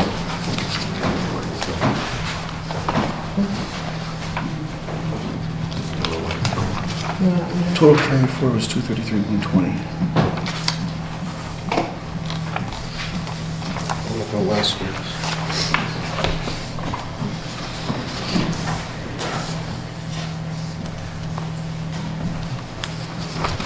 I apologize. That total that I was looking at, which was going to be my next follow-up, was the I think that was our budget last year. total grants income of the 883. So that's total grants, and then we also looked at the revolving account balances. And I just, it appears that although we've got some addendums here to the budget, we haven't incorporated them into the budget. So effectively, what happens if sequestration takes place again in the future? We have some costs, we have an operating budget that may not in fact take into account all those. Would you like me to answer? Yes. If sequestration takes place, the first order of effects would probably apply to the federal grants. Their advice to schools is to imagine a 5% cut to programs that are funded through federal grants. In that case, because those programs are funded independently of the operating budget, in other words, if you have a Title I program that runs remedial programs, you would have less staff or less programs or less, 5% less in that budget for the Title I programs. So you would have either 5% less staff, you would have 5% less professional development, 5% less supplies and materials. That would be the main effect. I know we had a problem a few years ago with bodies being attached to grants that might not be going on and on and on. Do we have bodies attached to them? Okay. That was the That's first, good. yeah, no. And that's reference grants paying for people's salaries. There is some in the Title I funding. Okay. But we're not going to get hit hard by having so many people tied into grants. And the grant goes away and then you still have people. I mean, Title I grant is a fairly substantial grant of 5%. Is a good chunk. Okay. We're looking at perhaps reorganizing that grant and how we provide remedial services through the RTI program anyway. So we would take into account a 5% cut if sequestration continued marching on the way it is. The other grants mostly would probably hit professional development, so there would be less training for our staff. Are there any changes that we are? So in the event of, because he answered midstream, that as I'm trying to point out, we have anticipation of income that will go into revolving accounts. We haven't used that in our budget, so if we don't get all those incomes into the revolving accounts, apparently that's okay because we've applied those expenditures to our revenue from local and state funding, apparently. On the federal grant programs, where we have the anticipation of possible 5%, the impact will then to reduce the operating budget, or is that separated away from the operating budget? Separated away. Right, so what I would wonder, it certainly, although it's separated away, it will have impact. Do we have a contingent? And while I see the Board of Selectmen representative is here, perhaps Mr. Sullivan could address this issue. I'm sorry, Mr. Sullivan, I missed the question. We're discussing the potential of sequestration and the impact on our Title I and II grant programs. And if, in fact, we have a reduction in those programs, there's some very important programs that, although they're not reflected in our operating budget, are educational deliveries, count on them. Is there any way we could, and I'm sure sequestration issues must come up on the town side as well. You rely on some federal streams. Should we be looking together at that? That's if you understand that concern. Michael, you have just as much of a window into the, or a crystal ball as I do. I have no idea what's going to happen. We should be looking at them together. Okay, that's what I was just wondering if, because I see that impacting the entire budget. So, the other addendum page that you've added in is the enrollment. Yes. Is that part of the long-term enrollment projections that we got that from? I know we're just right now looking at this window, the FY14. Looking at pretty much level enrollment, I assume. That was the other issue when the planning board member of the master plan was here earlier. Enrollment is, as I mentioned through our hearings, the first step in putting our budget together. That's the number we use on our per student spending. Although we don't anticipate this year, we do, I know in today's weekly newspaper there's an indication of a new housing village going up in Westport for families. Have we gotten anything from the town side or the planning board regarding potential enrollment numbers? Because that could happen within 2 years. Not for next year. But I think this goes back to Mr. Sullivan's comment of we can't see into the future either. Eric? This town has spent over $1 million planning for this housing village. I think they can see into the future. I think Mr. Sullivan was on the committee that put this together. Is there any indication on... Finish your thought for a second. Is there any indication on the impact on this housing, Nokichoke housing? Were you on CPC when they funded part of that project? I joined just after that. We're trying to figure, as we look at some of these investments at our budget, and decisions we make are based on enrollment figures. As we read in this week's newspaper, we may have some 50, 60 new housing units in a concentration in town. We at the school committee haven't heard anything in terms of the impact on number of families and enrollment. So I'm not looking for that today, but the opportunity to see you here with us, which is often. I'd like you to see if you can follow up with some of your associates to give us an indication on impact on student enrollment. So you'd like an estimate as to the impact on school enrollment or what's anticipated for... The anticipated enrollment, obviously it's not going to affect this budget cycle, but when you are at that stage and you have the anticipated impact that it's going to give us, just let us know what that will be, because it obviously will affect us. And if worse comes to worse, I heard that perhaps it's as many as 60 units, correct? So if you take 60 units and every single one is filled with a family, put at least 2 children in it, that's about 120 students. About 120 students, which brings us close to where we were in terms of total enrollment in October 2011, if all of them actually were school age and came to our schools. Right, but there's a fallacy, because this project is actually, you have to not use those averages, because you're not going to have a lot of private school families. This budget, please. This doesn't affect this budget cycle. No, but what does is the housing. I understand. New housing permits. This budget cycle. It's not going to affect. What does affect this? Right, but similar to that is how many new houses were built in Westport this year. But the discussion is on this budget cycle. Eric, you had your hand up. You just pretty much said it. Well, the enrollment numbers that we brought up last week, the 2 weeks ago meeting, are here right now. Mm-hmm. Are there any changes that we are planning to make at this point? Yes, based on the enrollment, I would question the guidance budget for the high school.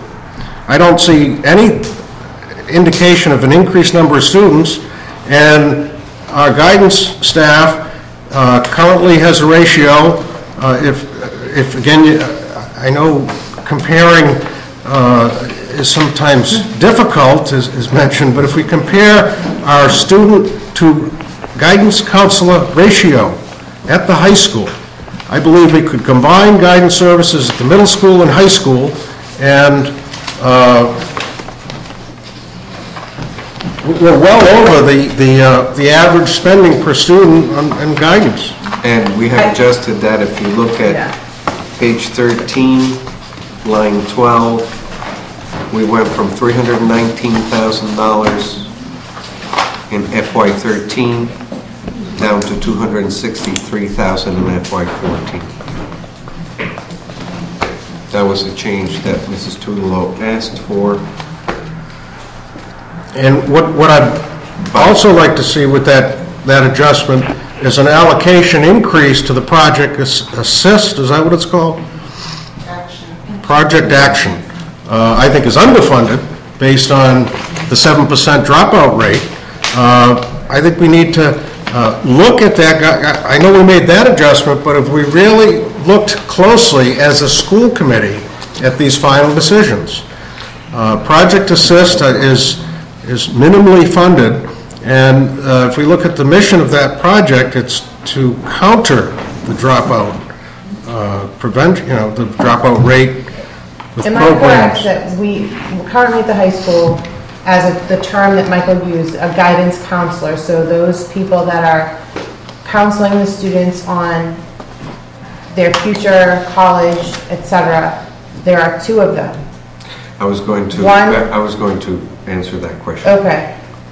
Several years ago, we had 2 guidance counselors, 2 school adjustment counselors, and a director of guidance. The director of guidance was one of the cuts that we made. However, the director of guidance did more than just directing. They also did some of the counseling. So that person all of a sudden goes from one line to a different line, so it looked like we had a huge increase on our guidance line at the high school that we are. Because it was no longer an administrative line. Exactly. So we're asking for that to go back into the mix. So now we're going to have 2 guidance counselors, 2 school adjustment counselors like we had a couple of years ago, and a director of guidance. Will that director of guidance also do some coordinating between the middle school and the high school? Absolutely. That's one of the expectations. But they will also pick up some of the guidance counseling load so that our students get what they need in terms of help to go off to college, and also in terms of crisis situations or counseling so that they don't drop out. In terms of the Project Action, it's usually been funded through a grant. It's called the Academic Support School Year Grant. We have had it for a few years. I hope we continue to have it. I do see additional needs in terms of working with students who are in danger of failing or in danger of falling behind on their credits, and that's one of the reasons why all the schools chose to put as one of their priorities summer school, so that we can work with those students, so perhaps by the time they get to high school, they're not so far behind in terms of years or in terms of credits. So we are trying to address the needs of those students who are perhaps in danger of dropping out. I do believe Project Action is a great program. If we moved more money into that account, they would love it. I'm not sure how much expansion we can do of the program without additional staff. I know the person that does it, works pretty much as many hours as they could in one given day for any one human being. But we could add more staff.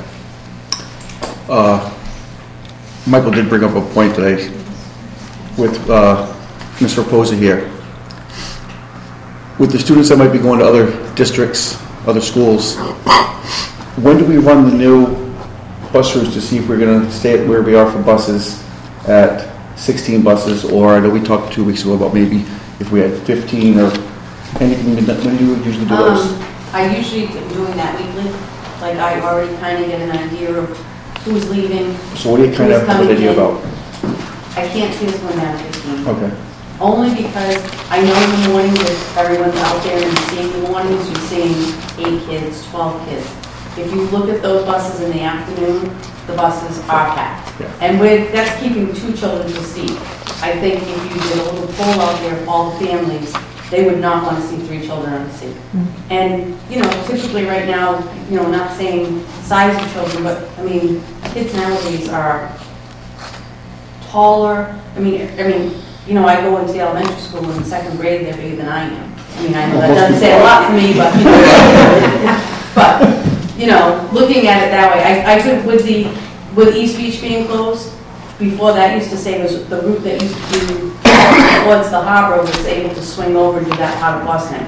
With it being closed now, right there, you're just getting another bus to go both ends. You're adding on 10 minutes on both sides. So Yeah, you have one bus this way, one bus that way, one that bus to Will Can I make a motion? That we adopt the school committee FY14 school budget as proposed this evening. Is there a second? Second. Discussion on that? Discussion? Michael?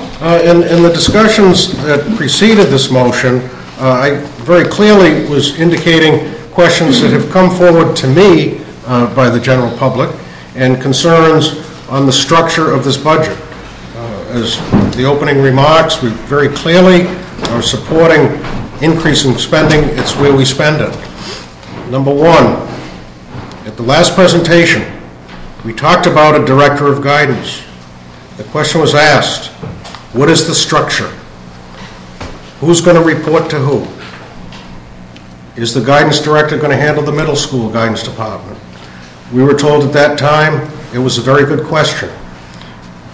We've got no input from that, so I'd like to consider a friendly amendment that we give some direction to the superintendent, and that in allocating a director of guidance, short of having any understanding what that is and being told we don't really know yet, that we ask that it includes the middle school, that it includes involvement with Project Assist, that 10% of the time commitment from that director of guidance is to support the efforts of Project Action. What is Project Action? I'm sorry, my ears are so blocked. And I honestly believe that we need to have that program start at 8th grade, and it should not start at the high school. And let me tell you why. We have a 7% dropout rate. I asked a very simple question. How are we doing with the Reach Out program? We're obligated to reach out to every student until they're 21 years old if they've dropped out of high school. What are they doing? Where'd they go? And we were told it's a very difficult task. So I would urge the school committee to recognize how difficult that task is. What's your friendly amendment? My friendly amendment is I'm supporting the friendly amendment of 10% of the line item of the guide. 10% of the line item, which you can look up the line item for me for the guidance director that you just referenced, dedicated to Project Sister Action, which is a Project Action. Project Action. In addition, the duties of the Director of Guidance is Director of Guidance for the Westport Community Schools, which will include integrating support services to middle school students. Eric? It's your motion. Oh, It's your motion. He's asking for amendment too, so. can we speak on that?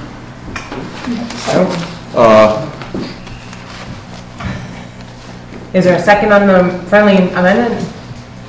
I don't I know. don't think he understands it. We can speak to it if it gets accepted by whoever did the I'll second. Okay. I'll second that, just so I can talk about it. The job description has not been written yet, correct? We have the job description for the previous director of guidance. So are you going to cut and paste that, or are you going to do a new job description? We were considering adding the coordination efforts between the middle schools to that job description. Okay. I don't think an amendment will be needed. It's the purview of the superintendent to do a job description. He knows what our guidance is on it, that we want to, it's a directive of guidance, I consider it through all 4 buildings. Absolutely. If you're going to be a directive of guidance, you're going to be through all 4 buildings. Yeah. As long as it reflects that, And that's what I'm I'm getting good. from, yeah. We can do that. If a vote I on- could speak to that? Okay. Saying I Sure, assume the sure. amendment's been, so we're going to vote on the amendment first. We were voting on the amendment. Right, so I met with that director of guidance who was with the system 4 years ago. Mrs. Tudlow and myself sat down to discuss my concern for the structure of our guidance department. We talked about the system-wide guidance. That director of guidance did not leave the high school, was not involved in any other systems. So to say that... That is how it was. I'm That sorry? is how it was. It is... that's That how is it how was. That is how it was. Right, so... The new one won't be that way. Because the job description should be changed. Well, tonight's, in the motion that this amendment affects is the line item budget. Is the line item budget for the director of guidance still under the high school, or is it under the district? At this point, the way I'm hearing how people want it to No. go, put it under the district. Right, but at this point, with what's in front of us, is it under the high school or the district? I'm proposing we move it to the district. You're proposing it after this bantering, as the chairwoman calls my input. It's 4 Michael, times you've that's said out that. of order. Well, I didn't, 5 times you get a prize. I've heard it many Come on, times. Mike, let's go. Let's go. Get out the rubber stamp, Tony. I don't have The a... guidance talked department about is this budget for broken. weeks now. If we're going to I think fix it's it, rubber stamp. let's fix it as a team. Let's not include this in our budget. So, I have an amendment for my initial motion. Sure. Well, let's vote on his friendly amendment. All those in favor? Opposed? No? What's your amendment? That we take the line item, if you could please read it back. 12. Whatever, Karen, that line item was, Page 13? move it from the Line 11. high school budget to the district budget at the same value. Do you... Second. Discussion on this? yes, I'd like to speak to that. Is it different than the last one? Are you adding to the last discussion? This is new motion. It is a new motion, but you say the same things over and over again.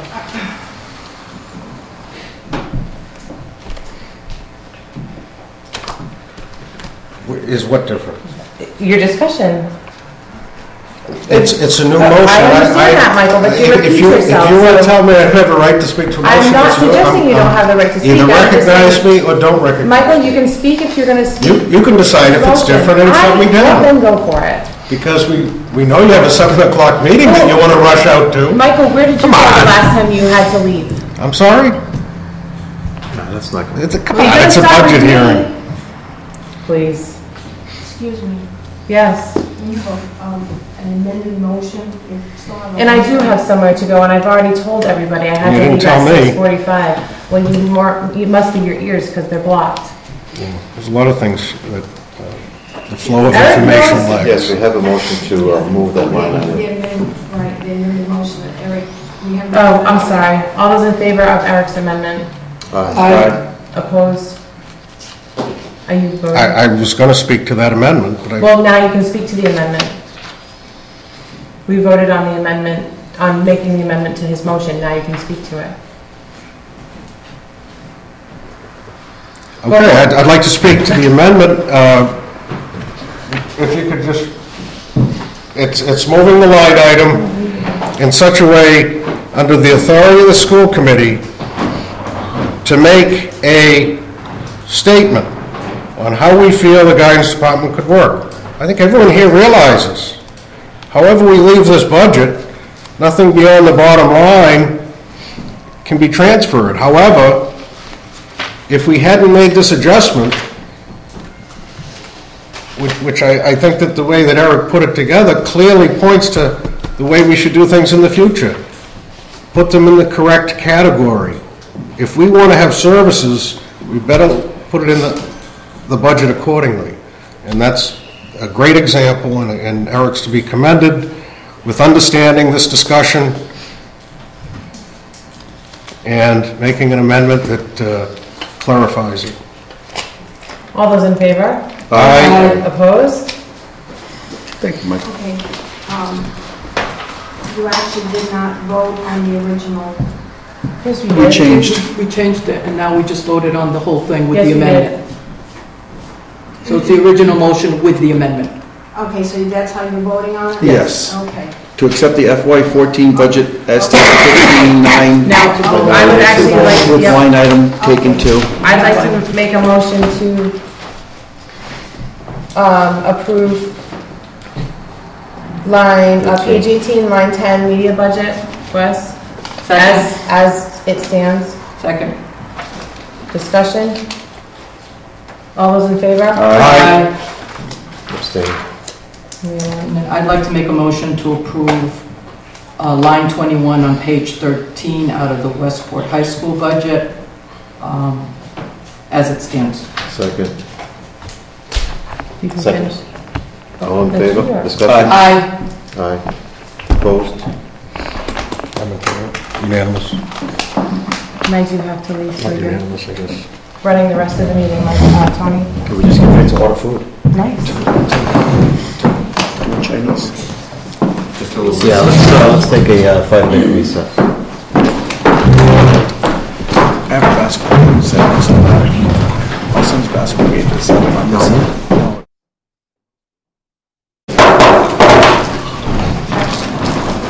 And where were we? Just go into the informational thing. Danny's not here. All right, Danny is clearly Not here. not here. Not here. We do miss him. We do miss him. He's out there working, doing good things. So we have an update from the athletics director. Jay, you want to come up and give us the lowdown on the hold down?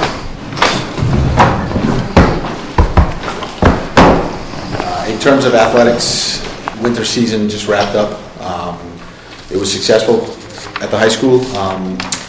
Boys team had a very good year, won the Mayflower League Championship, undefeated in the league, and finished 18-4 overall, and the #1 seed in the state tournament. Unfortunately lost in the South Sectional semifinal to Cohasset. Girls team, again, was very successful. Second place in the Mayflower League, 15-7 overall record, #6 seed in the South Sectionals. Lost in the quarterfinals to Millis. Cheerleaders were good again this year. They don't compete. Obviously, they're there to support our teams. No real issues with them. Did a great job, and the coach coordinated that very well as well. That's it for all we offer at the high school in the winter. Moving on to the spring, numbers are up in softball, up in co-op track, down in co-op lacrosse. Baseball is down, and boys and girls tennis are both up. So the numbers do look good. Right now, the biggest issue or problem is finding out whether or not we're going to have enough boys to support a JV baseball team. Really, the minimum number is probably about 23 or 24 to be able to support two teams, and that is really thin. The year I did coach the JV team at the high school, we did have 23, and we managed to get through the season, but with 1 or 2 injuries, it would have been a real struggle and possibly having to cancel some JV games because it just wasn't enough for 2 teams. So that's really where the concern is, and also with the fact of last year's JV coach not being able to come back. It's at a point where I don't know whether or not I can hire one because of the numbers. So tryouts begin on Monday. We'll see what the actual number ends up being and if we can have a JV baseball team or not. 2 weeks ago, we talked about this. Have you looked in, we weren't sure if it was for all middle school sports or just an individual, like baseball, of getting a waiver so our 8th grade students, we eliminate the program at the middle school level and have baseball, have the 8th graders, or 7th and 8th graders, I would guess, play JV at the high school? From what I'm seeing from the MIA, it's a possibility to do it sport by sport, but I believe the problem lies in the fact of the middle school league. The Massasoit League will not allow you to do it sport by sport. So if we were to take our 7th and 8th grade middle school baseball players and bring them up to the high school, you would have to, I believe, pull out of the Massasoit League completely for all sports, all 3 seasons. And I think that's where the problem will lie. Jay, what do you, the baseball, I mean, in your opinion, why do you think those numbers are down? Honestly, being a baseball coach myself, the biggest transition years are 8th grade year to your freshman year in the sport of baseball. It's a sport that loses the most of their kids. I think in those, in that year to 2 years, because the game picks up in pace. It's a game that a lot of kids can play up until 8th grade year, and then it starts to get really competitive. And if you can't keep up with that competition, or stay active, stay involved in it, have your mind in the right place, you really fall behind quickly. And that's when kids really realize that maybe high school baseball isn't a sport with them. Also with the fact of lacrosse. Lacrosse has been a huge, has pulled kids from baseball. And we co-op with We co-op with Conley. Although our numbers aren't great, we only have 5 kids from Westport High that plan on playing co-op lacrosse as of right now. So it certainly hasn't killed our baseball program, but in general, lacrosse being added as a spring sport and being offered at a lot of schools now has been a huge, has killed baseball, to tell you, to be honest. Have you heard from any of the parents or kids that the fees, I know we've lowered the fees, make it a little bit easier, but has that diminished numbers at all? I haven't been told directly that, I don't know of one kid directly that does not play a sport because of the user fee. Are there some? I'm sure that there are, but I haven't been told this year that there are kids that don't play because of that. And anybody that knows of it obviously can apply for the waiver and see how they stand that way too. So there is that option as well. Jay, is lacrosse something that you look into and look forward to, as far as think of as an option in the future for us, or is that something that you're even thinking about? It's tough to say because I think it is going to diminish another sport like baseball or tennis. It's a great sport, competitive. It's a growing sport. It's become huge in the area. But at the same time, where does it leave our other sports and our other teams? Certainly, with only 5 kids interested in it now, we're not even close to being able to support our own team. Okay, another reason I wanted you here today was to give us. I get a lot of comments from people on the state of our uniforms, and I know you basically deal with the high school, but I actually hear it a lot at the middle school level. My child, we pay these fees, and my child gets this ratty old uniform, and they got 3 number 7s on the team, and there's 2 number 11s, and so I mean, is that in fact the case? At the high school, absolutely not. I know that at the high school we don't have any double numbers. We don't have uniforms that are old. Probably our oldest uniforms that we put on kids in a competitive game might be 6 years old, which may seem a little compared to other schools. That's a lot of sweat. Compared to other schools, I don't think it's that old. It's a lot of wash. But what about the middle school? But as much as you know, as much as I know with the middle school, there isn't much I know about the middle school in terms of their athletics. With the athletic directors being separate, I don't have any control or really have much knowledge into the middle school athletics. Baseball question. Well, there was a nice picture. Can I ask a baseball question? Well, Alec, go ahead, Alec. You want to talk about the uniforms? Yeah, uniforms, middle school uniforms. You just see the picture of the back of the Shorelines, was it? What paper Yeah, a was couple it? of weeks ago, the Shorelines, yeah. 3 different uniforms on, picture of one of the teams, they all had different uniforms on. Middle school girls basketball. The state of the middle school uniforms, they are probably, I want to say, about 10 years old.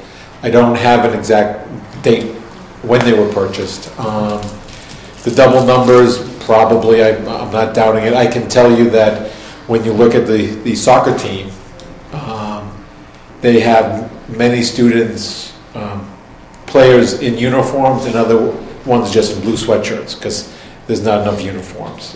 The basketball team, they're very old and they're very used, and I would put them probably at 10 years. What I can tell you is I have had long conversations with Matt Camper, the athletic director at the middle school.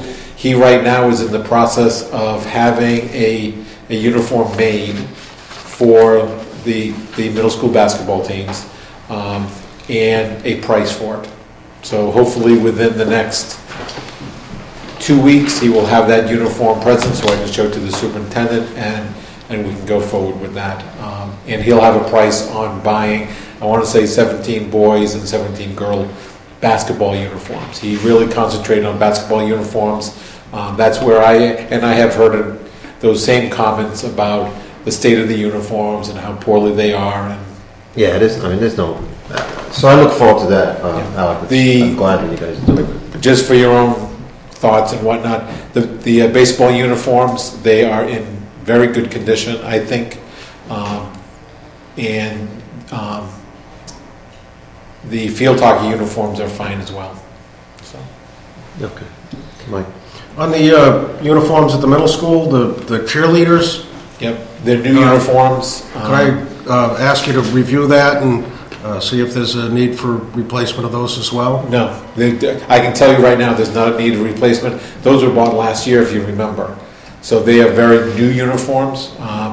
What we did have to do this year was actually we paid and we had to do it very, very quickly. There were a couple of uniforms that just did not fit some of the girls. So we had to very quickly go buy some uniforms that matched as best as we could. So, but yeah, besides that, they were new uniforms as of last year. And along the idea of middle school sports, I know that currently the sports coaches report to the principal. Is that the setup? Or they report to the principal and the athletic director, yes. So the athletic director at the middle school? Yes. And so the new full-time position is high school only? It would be high school, yes. High school, but also will include activities. Okay, so so between yourself and the athletic director at the middle school, is there any current issues with past years' stipends that are continuing to leave open for any reasons? Can you be more specific? I'm not exactly sure what past stipends, as in like coaching positions coaches that get we paid did not fill? stipends, and I've been advised that there's still some stipends from past years for one reason or the other. I know we had some problems at the HR area in terms of maybe not, we have full-time personnel now, so maybe you can look into if. Okay. I don't know if I can carry that over. If it's paid out of the revolving account, we probably still have it. So if there's any need to pay stipends from past years. Okay. As far as I know, when you look at all of the coaches, and for the 3 years that I've been the principal there, we have filled all those coaches' positions for those 3 years in all 3 seasons of sports. They've all been filled. So there would be no extra stipend left over. I know that a lot of times what happens at the middle school is that a coach will be hired and then they will say to somebody, I need an assistant coach. And as a volunteer, this is what we consider them as, a volunteer, they help out the team, they get queried and everything else, and they get the approval through the chain of command. And sometimes those people do end up kind of saying, well, am I going to get paid for this? Am I not going to get paid? And we have always had the same stance that here is the coaching salary for the middle school.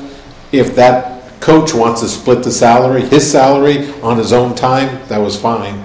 But we don't have an assistant coach line item. We don't. So if they bring on an assistant, it's usually one of the fathers or one of the friends or somebody to help them coach the position. But as in a stipend, no. Yeah, I don't know if it's the middle school or the high school. In terms of who to refer it to, if I knew it was the middle school, I would have sent it on to you. And so, while you're both here tonight, I just thought it would be a good I opportunity. haven't heard anything If I about find it. out more, I'll refer. Okay, sure. Got to find out which activity and school it is. Getting back to the baseball, how many do we have at the, so thank you for that, but at the high school, if I could just We'll bounce. try for Monday, so. Right, how many students do we have? We had 24 signed up. Okay, so there's enough for a varsity team without Yes. needing. The difference between signups and them actually trying out is them getting the paperwork in and on time for them to be able to try out on Monday, which right now there aren't 24 How many completed. How many do you have returned at this point? In hand? 6. So 24 kids took papers out. It's kind of like Don't go there, don't go. Paperwork including the user fee. I probably have 6 including the user fee. A lot of the other ones I do have the paperwork in, but I don't have the user fee, so it's not. Jay, and you know who these kids are? Yes. And you know which ones He'll chase you'd them like to see play, but they're not playing, and you chase them around? Yes. If I know him, he's chasing. Good. So, Jay, I mean, as you know, tentatively next year, the AD director is going to be a full-time position. I mean, what is it that you'd like to see? What is it that you'd like to do, or would be able to do? I mean, how are you going to move? How are you going to help move the state of our athletics forward? I'd like to see the numbers increase across the board. One thing that I know that hurts our athletic programs is that we don't have the participation. The lack of JV teams in some sports, it hurts a varsity team. It's a growing process. Schools should have 3 levels. You know, you should have freshmen, you should have JV, you should have varsity. But at the same time, a school of our size, I can understand that there aren't really freshman teams besides in boys basketball, which is huge in Westport. But at least getting JV teams across the board in all of our varsity sports, I think, is a must in order for our athletic program to really succeed, which is what I want and what all of my coaches want. We all want to be in the tournament in every sport, and it's really tough if you're not feeding the varsity team with a JV player that already has experience in the program. I mean, is this something that we could do at the middle school to shore up that, that 8th grade class, to make sure that, of those that are coming to the high school, I mean, how do we... I believe that, as what Eric was saying, the waiver process in the 7th and 8th grade, I think it would really benefit the high school. It gives you a little bit more, stability in the program. You know that you're going to have the numbers, but the problem lies in the fact that the kids at the middle school are not competing competitively now, or as competitively, because they would have to become clubs, from what I understand, if you have to pull out of that Massasoit League at the middle school level. Is there any other leagues other than Massasoit? Locally, the Massasoit League is pretty large. It covers the majority, I would say, of Bristol County. So you're really looking So at... all the Florida teams, all the... Yeah, well, yeah, it is Bristol County. Team number of Fall River schools, they're in the Massasoit League also? Fall River schools are not, no. We don't play any Fall River schools. They have an awful lot of middle schools. They do. I don't know if they have their own league or if they are... I know we played them in basketball this year. I think we played them in basketball this year at the 8th grade level. So. Okay.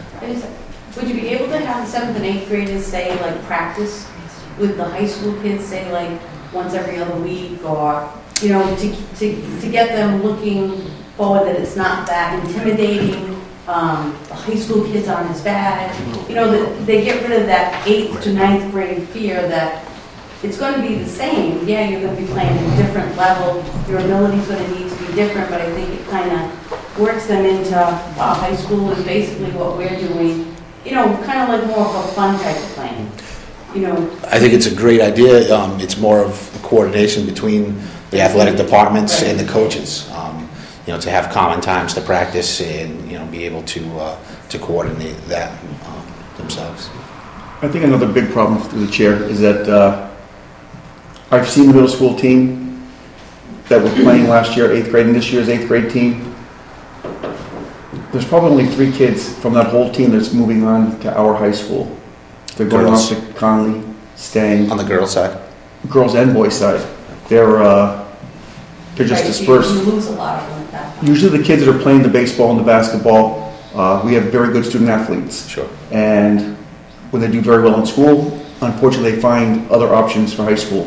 And I think we're losing a lot of good athletes also. Never mind good students, but we're losing athletes also. You're absolutely right. Any other questions for Jay? Keep up the good work. Thank you. That was longer than your 5 seconds. Okay, Ms. Pacetto, MAC pre-K update.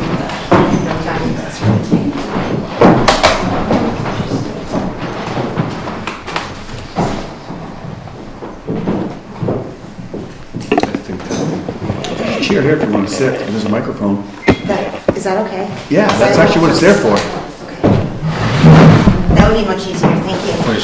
Just have a little bit of sight so they can see a little bit. Boy, Put some money in the meter. fantastic. Okay, so, in speaking about, I'm sure you have the paperwork. Oh, okay. Okay, so. You're good. Preschool. Okay. Preschool. We, basically, if you took a look at the paperwork that I sent out, we wanted to change up preschool a bit with how we're offering the different options. And I brought Ms. Harrington here, who is the school adjustment counselor, along with the early childhood coordinator, and Mrs. Abdow, who's also one of our preschool teachers. And if you look at the first page, it kind of is very different from how it's looked normally, in that there's no option sessions there, but I did include the, we're basically going by birthday and trying to separate out the 3s and the 4s, okay? Because the curriculum is so different between the 3s and the 4s. The 3-year-old basic skills are newly emerging. They have no experience with school tools. They can't even handle crayons, scissors, anything. They haven't had any social interactions in a large setting. They're being away from home for the first time, from their primary caregivers. And all of these skills must be taught and reviewed. They go to the bathroom 5, 6, 7 times in a 2-hour period. That takes a lot of time away from learning. So this, we like to separate the 3s and 4s, and you'll hear me say this several times. This takes a lot of much more intensive hands-on guidance from staff, whereas the 4-year-olds are much more cognitively ready for a more academic-based extended learning. They have increased ability to retain information, discriminate differences in details, and activate prior knowledge. I'm reading from my little thing here. That's okay. The lessons can be more intensive and product-oriented rather than before. So we actually have students that are in older preschool room now that are reading sight word books and things of that nature. So, but we wouldn't be able to do that if we didn't have a more separated out program.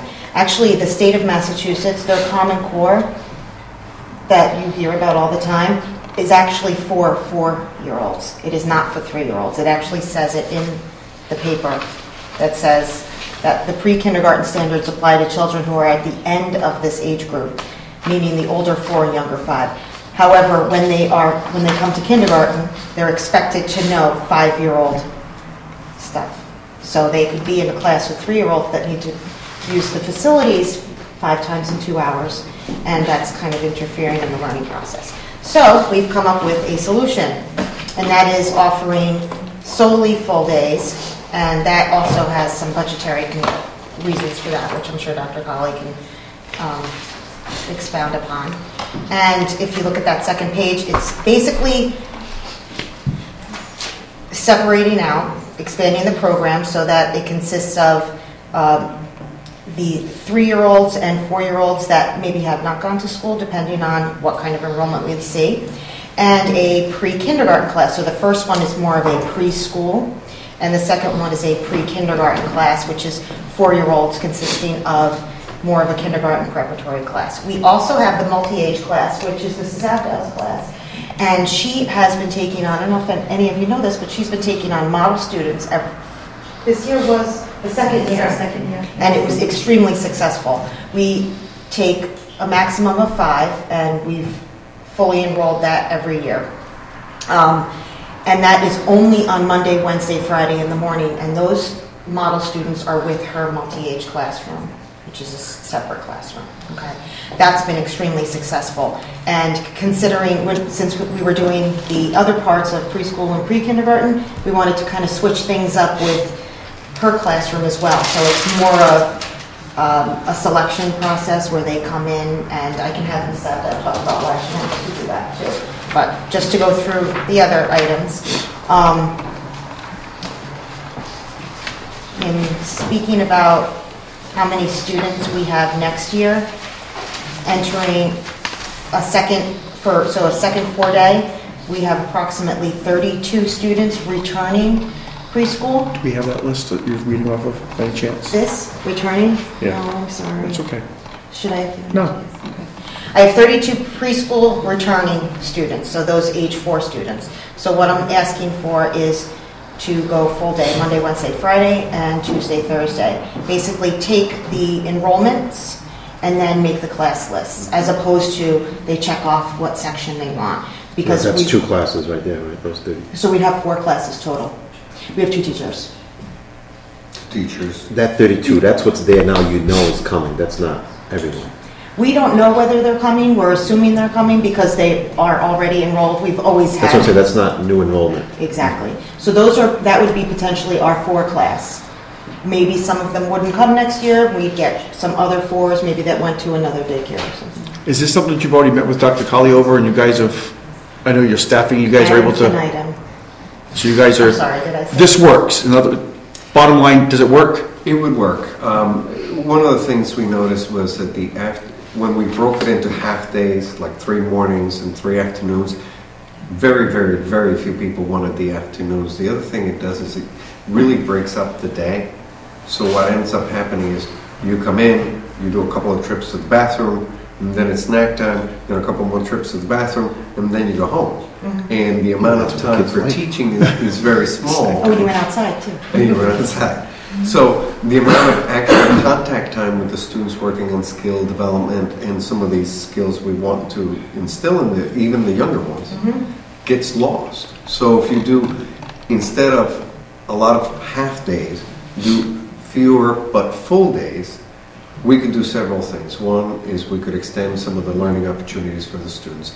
I bet you one of the questions we're going to get asked is, are they going to have nap time? Mm-hmm. And my guess is, at the beginning of the year, when I've seen preschools run, at the beginning of the year, you have some kids that are going to need a nap time.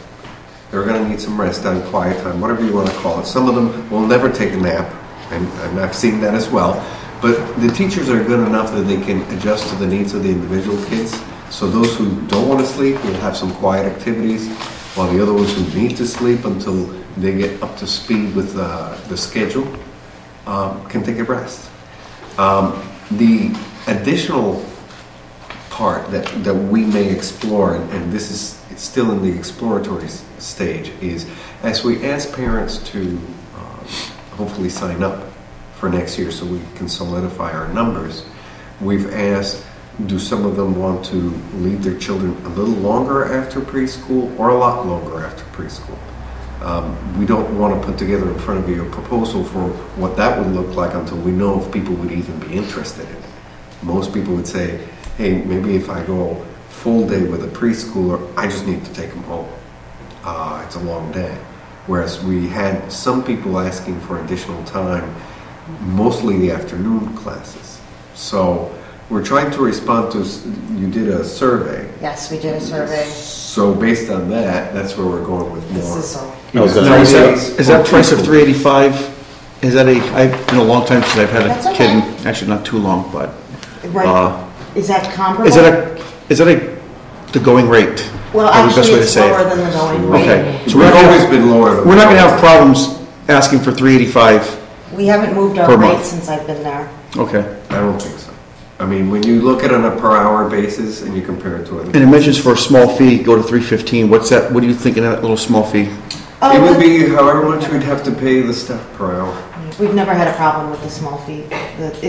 We have it now. And Oh, you do? Okay. yeah, we have children Okay, there so no. every single day until 3 p.m. Well, that's the biggest problem we have with our preschool, reason why people are going other places.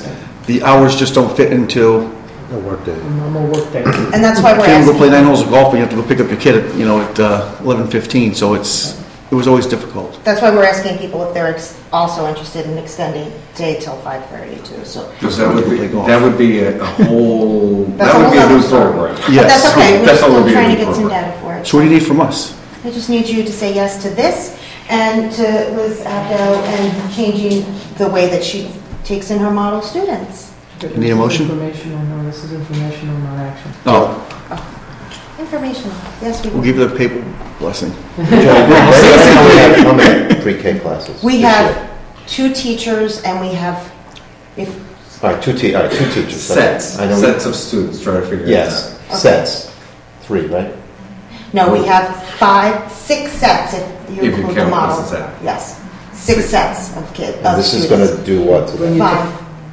We'd have 4 plus the 1. 4 plus the 1, now we have 5 plus the 1. I don't like to think of her as a separate because it's But still. like you said, you've spoke to the parents and this Yes, is what they want. 67% of the parents that surveyed of incoming preschool, 67% are interested We looked in at the full data. day, whereas, and this is very interesting, 74% of parents that have kindergarten students now would have wanted full day as opposed to all these Oh, I know, I would. What was your percentage of actual respondents? Believe it or not, we got Because you only 90 get usually about 10%, No, so. we have about 95% of the current kindergarten, and I have about 75% of the preschool. That's good, because usually Which is- surveys go home only about 10%, No, the 10 to parent- 12% So are we going to response. be able to take in more kids next year? You'll actually be, well, Let me put it this way.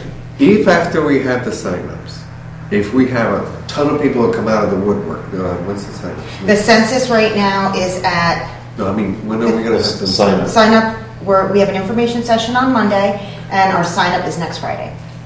So if through the signups we get, 30 more people who want to come, we'll take a look at how much we would bring in terms of the Revenue. tuition, Right. and then perhaps adjust. Is that this year's budget? Just kidding.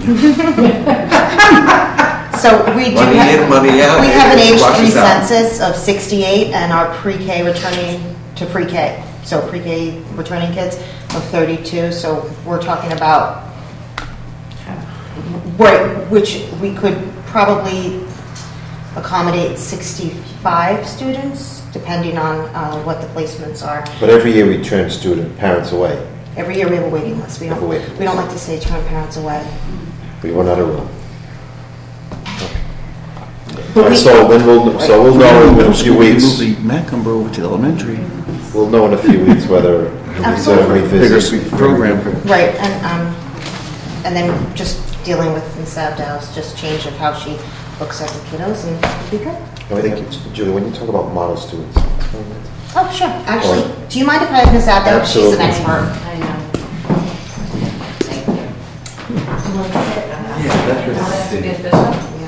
Sit on an ankle. Who are these model students? Well, really they're peer models, and they're typically developing students who join in with the special needs classroom. So currently we have 7 special needs students, pre-K and 2Ks. And we have 5 peer model students that come 3 days a week and learn along with them. And it's been a fantastic program. For the day? For 3.5 mornings. The peer models come in for 3 mornings a week. And they learn right along with the kids, and it's just been a fantastic program. I would invite you to come visit it. It's a really great place. They learn together. Dr. Cullen comes and sits on the floor and hangs out with the kids. They all learn from each other. It's been a really nice. Have you started doing that this year? We're in our second year. Second year. So we've gotten to the that? point where we need to be a little bit more selective because there's a lot more interest in people wanting to enroll their children in the class. So we're just looking for good peer models, peer models that don't jump off tables and things. We want someone who has good language and is friendly and caring. And So you're not going to take my son? I don't think so. So we're just looking for some good peer models. But The students that we bring into her class, if I may say a little bit about them, they have some of them have fairly significant special ed issues. And one of the things we know through research and experience is the students perhaps who have the ability to interact with these students, it's not every student. It's not every kid that can do that well. And part of what we want is to take these special ed students who perhaps have been isolated from their peers in the community because of their disabilities, is to have an experience that perhaps doesn't always go smoothly, because it doesn't always go smoothly, but that you have students that are willing to take the time and have patience with the guidance of the staff that we do have, and do a great job, to allow those students to experience it little by little so that they can become more like the rest of their peers. So that eventually, whether it be at the Macumber or if it has to be a few more years, maybe in the elementary or middle school, they eventually become able to be out in the general population without looking so different, and being able to interact in a more appropriate way with students in the classroom, whether it be in the actual academic classroom, gym, art, music, or cafeteria, other venues where these kids would perhaps not be as successful to interact with other peers. We're starting them young, training them, but we need other kids for them to experience what does it look like to have a normal relationship amongst their peers. I actually take it a little bit further. I think we get more of a benefit also with the kids that are the models. There's more tolerance and acceptance now in the middle school, the high school, as they go through the system. Absolutely. Because the model students are now modeling the mainstream kids and saying, no, these are our friends. These, this is whatever. So it makes it better all the way through the school system. Sounds great to me. Thank you. Thank you. Thank you.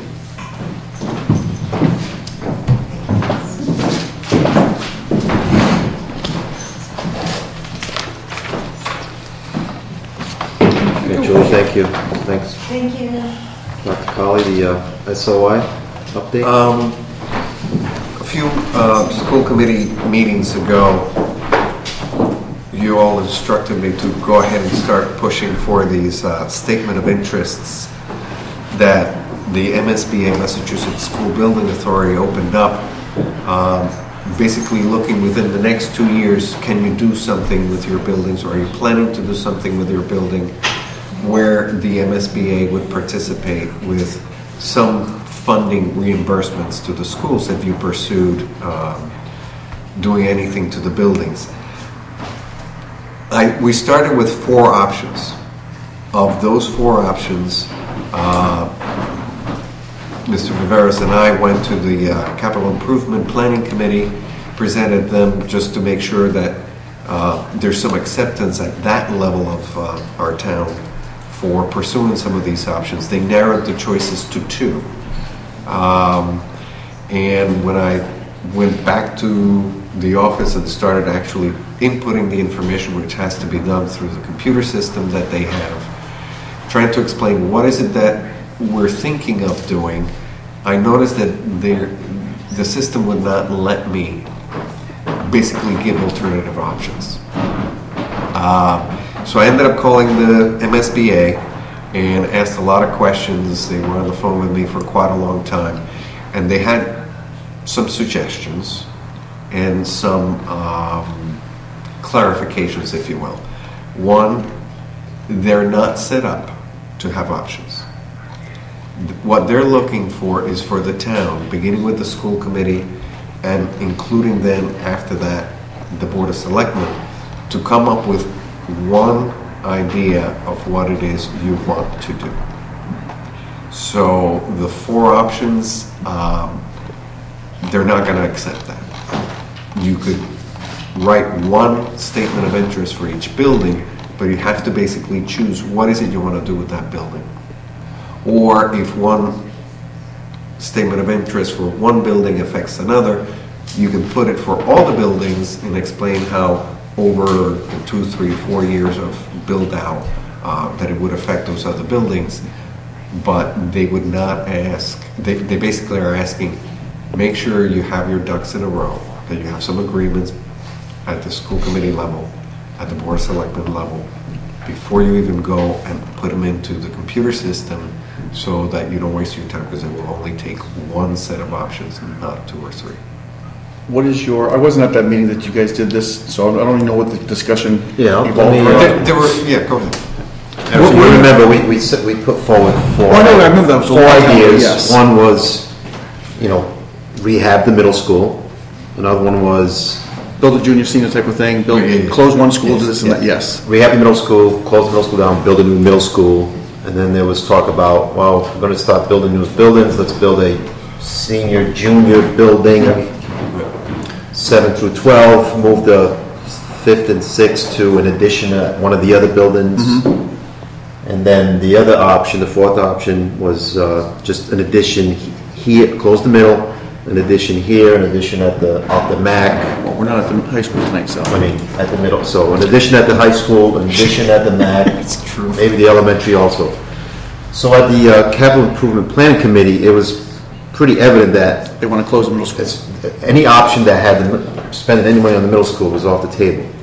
So the two options were build a new senior, junior building, 7 through 12. 5th and 6th would go to one of the other buildings, whatever one would be the best, expand one of the other buildings. Aside that, the other option that stayed on the table was an addition to the to the high school, and an addition to probably both of the other buildings. Basically, additions to the other 3 schools and close the middle school. So, based on... I hope you're going for the junior, senior version. Well, it doesn't look like Well, that's why I wanted to bring it up. That's right. The MSBA, they also said another piece, and that is that because we accepted the green projects, both at the Macomber and the high school, and they gave us money for those, that they would consider those schools kind of exempt from being closed. That you would conceivably, by taking their money to refurbish the roofs, that you They're have... using for 10 years, I think that's what it was, right? It's probably longer than that. But in any case, I would not recommend that we close those 2 buildings. In fact, I would say, because there's already been some renovation to those 2 buildings, that I would consider expanding those 2 buildings. If you look in the packet, I did put a memo together that basically walks through what I would consider to be an option that we could use, and kind of give you a timeline as to how it would work. But the biggest concern that the MSBA had was they wanted the school committee and the town and the selectmen to be very clear as to what happens when you try to close a school down. And again, it's perhaps semantics, perhaps not. They were basically saying, if you close a school down, and because you decided to close a school down, you now have to build or add or do something else, they would not accept that as a project. You would have to have a reason to close the school, whether it's obsolete, old, can't be updated, or has some intrinsic issue with it, like PCBs. That's what I floated. I said, well, we do have these PCBs in it that will probably never be removed from the system. Well, I'm hearing from everybody that they're not comfortable with having kids there forever. And a long-term solution, not the middle school. Short-term, can we monitor and be there for a little bit while we're doing something else to the other building? I said, that's where it seems to me. The person on the phone basically said, hey, listen, I am not the committee that decides whether that's okay or not. But you've got to be very clear in your statement of interest that why is it you want to close that building? And it can't be just because you don't like it, you want to build a brand new one. Now, does it say you have to use the building for school children? Because if we were to close the Macomber, make that the central office. No, they will not accept. It has to be. It has to be used for children. School programs. Yes. So, if we just put close the high school, but not really close it as the high school, made that the elementary school, and just give them new names. Still use the schools, but use the different names on them. Well, you probably would want to use different names on it to designate, as you shift grade levels. The Westport High School may become the Westport Junior Senior High School, or, you may give it I meant the different physical names. building, though. If we're not going to be using this physical, not this, the one that we're usually at meetings at, they say you can't do it because they did green projects, but if we... No, you can't get rid of it. No. In fact, they want you to use it. So if we made that an elementary school, that would fly. Oh, absolutely. Yes. Yes. So what's the, if we moved forward on no, we need to close that building, whatever, Which building? Say the high school. We're going to build a new. If you were to close the high school, two things. Because the green project. So what's the penalty? We have to pay the money back. You may have to pay the money back, and if you the only reason why you're closing the high school is because you don't like the way it looks. You have to give them a reason for They're not going to reimburse us for the next project. They're not going to reimburse you for the next project, exactly. But if you say, hey, the middle school has these intrinsic issues now because the PCBs have bled into the cement of the walls, and they allow the closure to go forward, then now you have an issue because that closure creates a flow of students into the other schools, and now the other schools are overcrowded.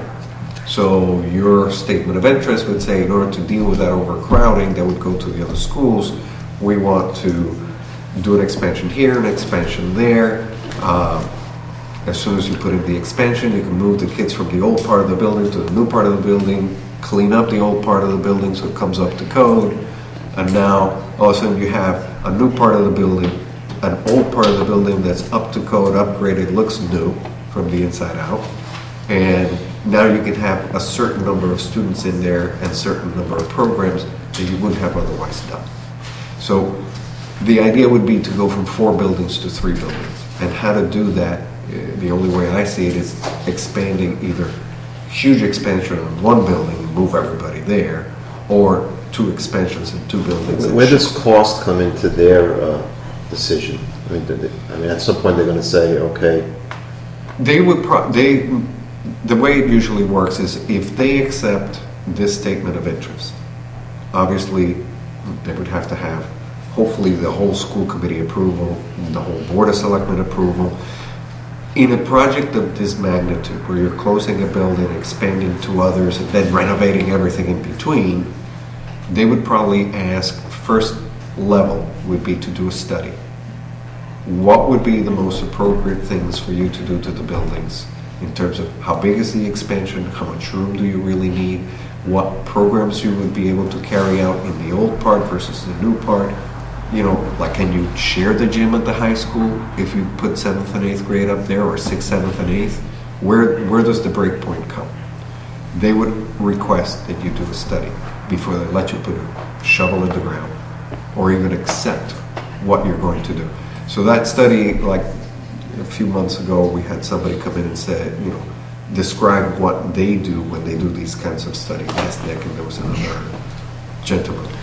They would request you do that so that they could convince the MSBA Westport has studied their schools, their enrollment projections, they have studied their programs, and based on that study, here's the recommendations. Expand this one this much, expand that one that much, move these grade levels and programs here, here, here. That would go forward to the MSBA.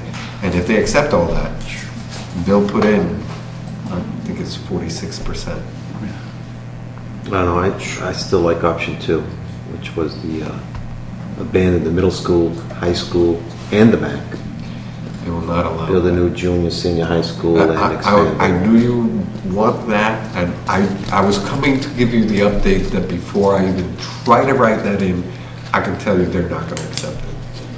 Point We blank. could do that, but we'd have to pay for it by ourselves. You'd have to do it. And a comment was made at the meeting that Westport's we're probably ready for another 30-year bond, and a new school would be basically a 30-year bond.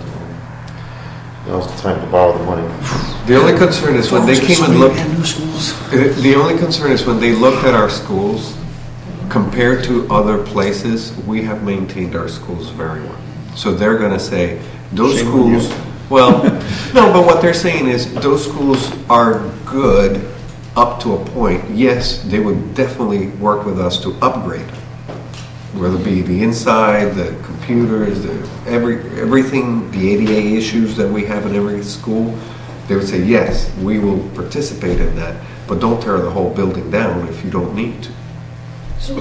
Where can we get more definitive responses as to the effect of potentially abandoning the middle school? Or do we have the option of moving administration in there and therefore it's still a school building? And you're not abandoning it then? Administration would not be considered a school use. It would be considered So they would consider it in fact, abandoning the building? when you build a school, even the new buildings that you see in other districts sometimes, if you put a central office administration in there, not building level administration, they do not reimburse you for anything you do in those offices. Even the square Can you lease footage. it to a college, like BCC, to use a satellite program there or something like that? Oh, absolutely. I mean, at that point, the question is, you know, who benefits from something like that?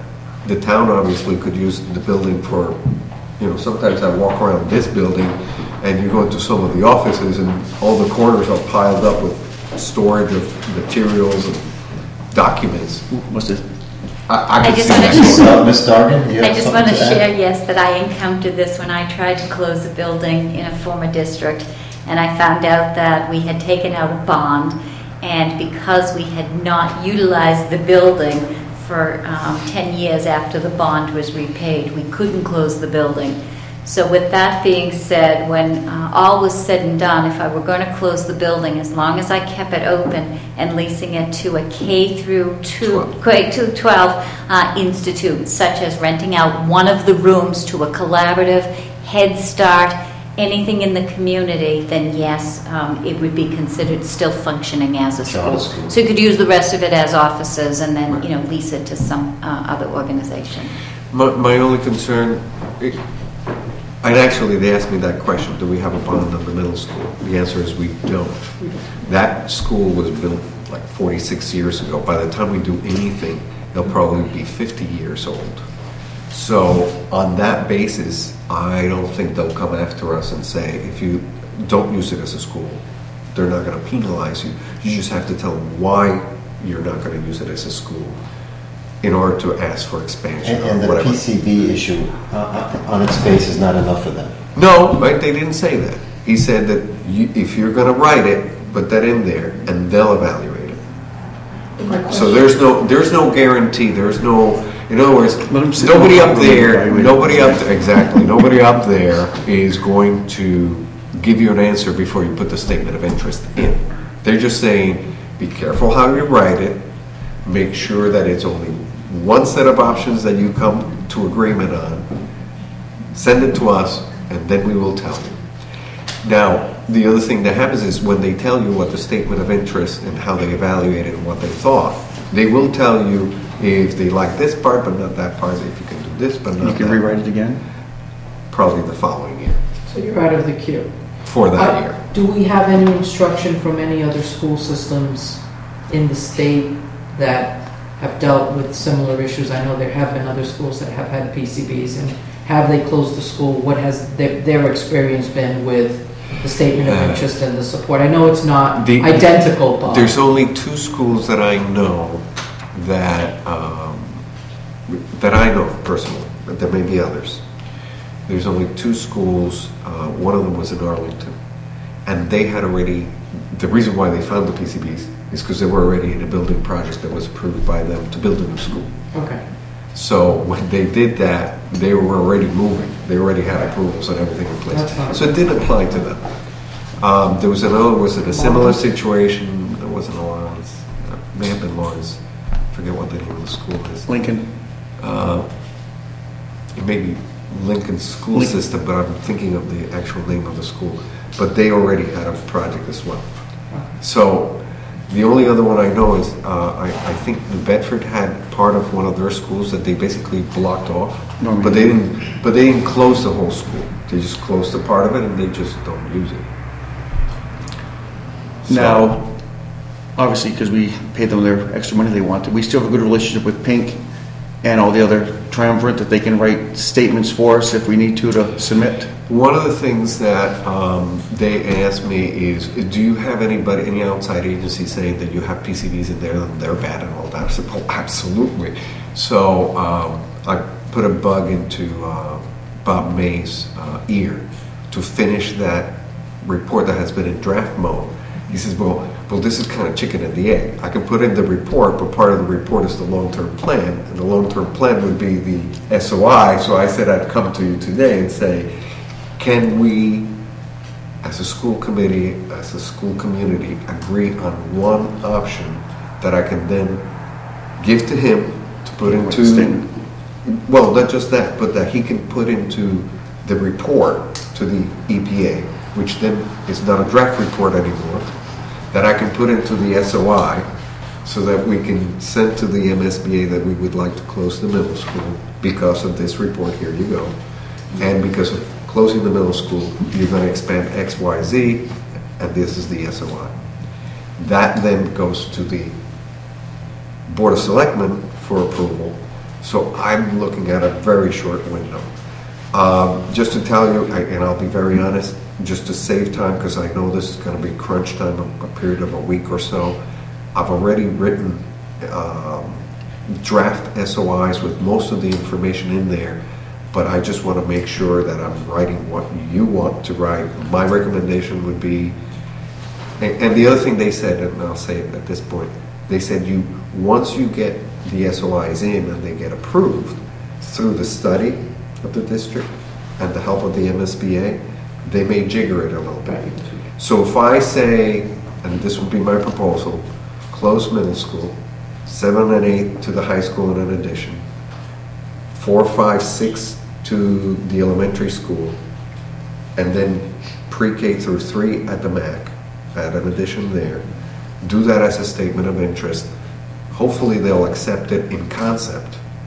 And then if we find through the study that no, we really want to have just pre-K to 2 at the MAC. Maybe you can't make the expansion so big. Move some grades around, make the high school 6 through 12. I don't have to call it make the elementary school 4, 5, 6. Right now we have 4 grade levels in there, and if you've been in there, you see how tight it is because of all the little programs that we've added. The gym at the elementary school is not. Well, I mean, the school did for 5th and the 6th. But you have to understand, if you do those 3 grade levels in there, it doesn't mean you can't expand that school or make some additions or make some small renovations. One of the renovations to the elementary school may be to expand the gym. That could be the most of the renovation for the elementary school. So that SOI does include renovation to the west?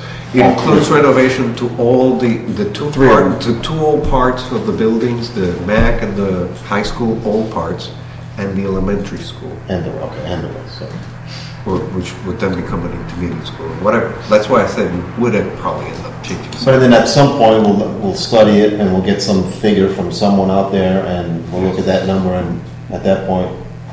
So what you would end up doing basically is updating all the facilities you now have, abandoning the middle school, and 2 new additions. What if that option is more expensive than the other option? That will come up in the study. And who knows, the MSBA at that point in time could say, ooh, this is less expensive. We'll sign up for that. You're going to remember, they don't want to spend any more money than they have to.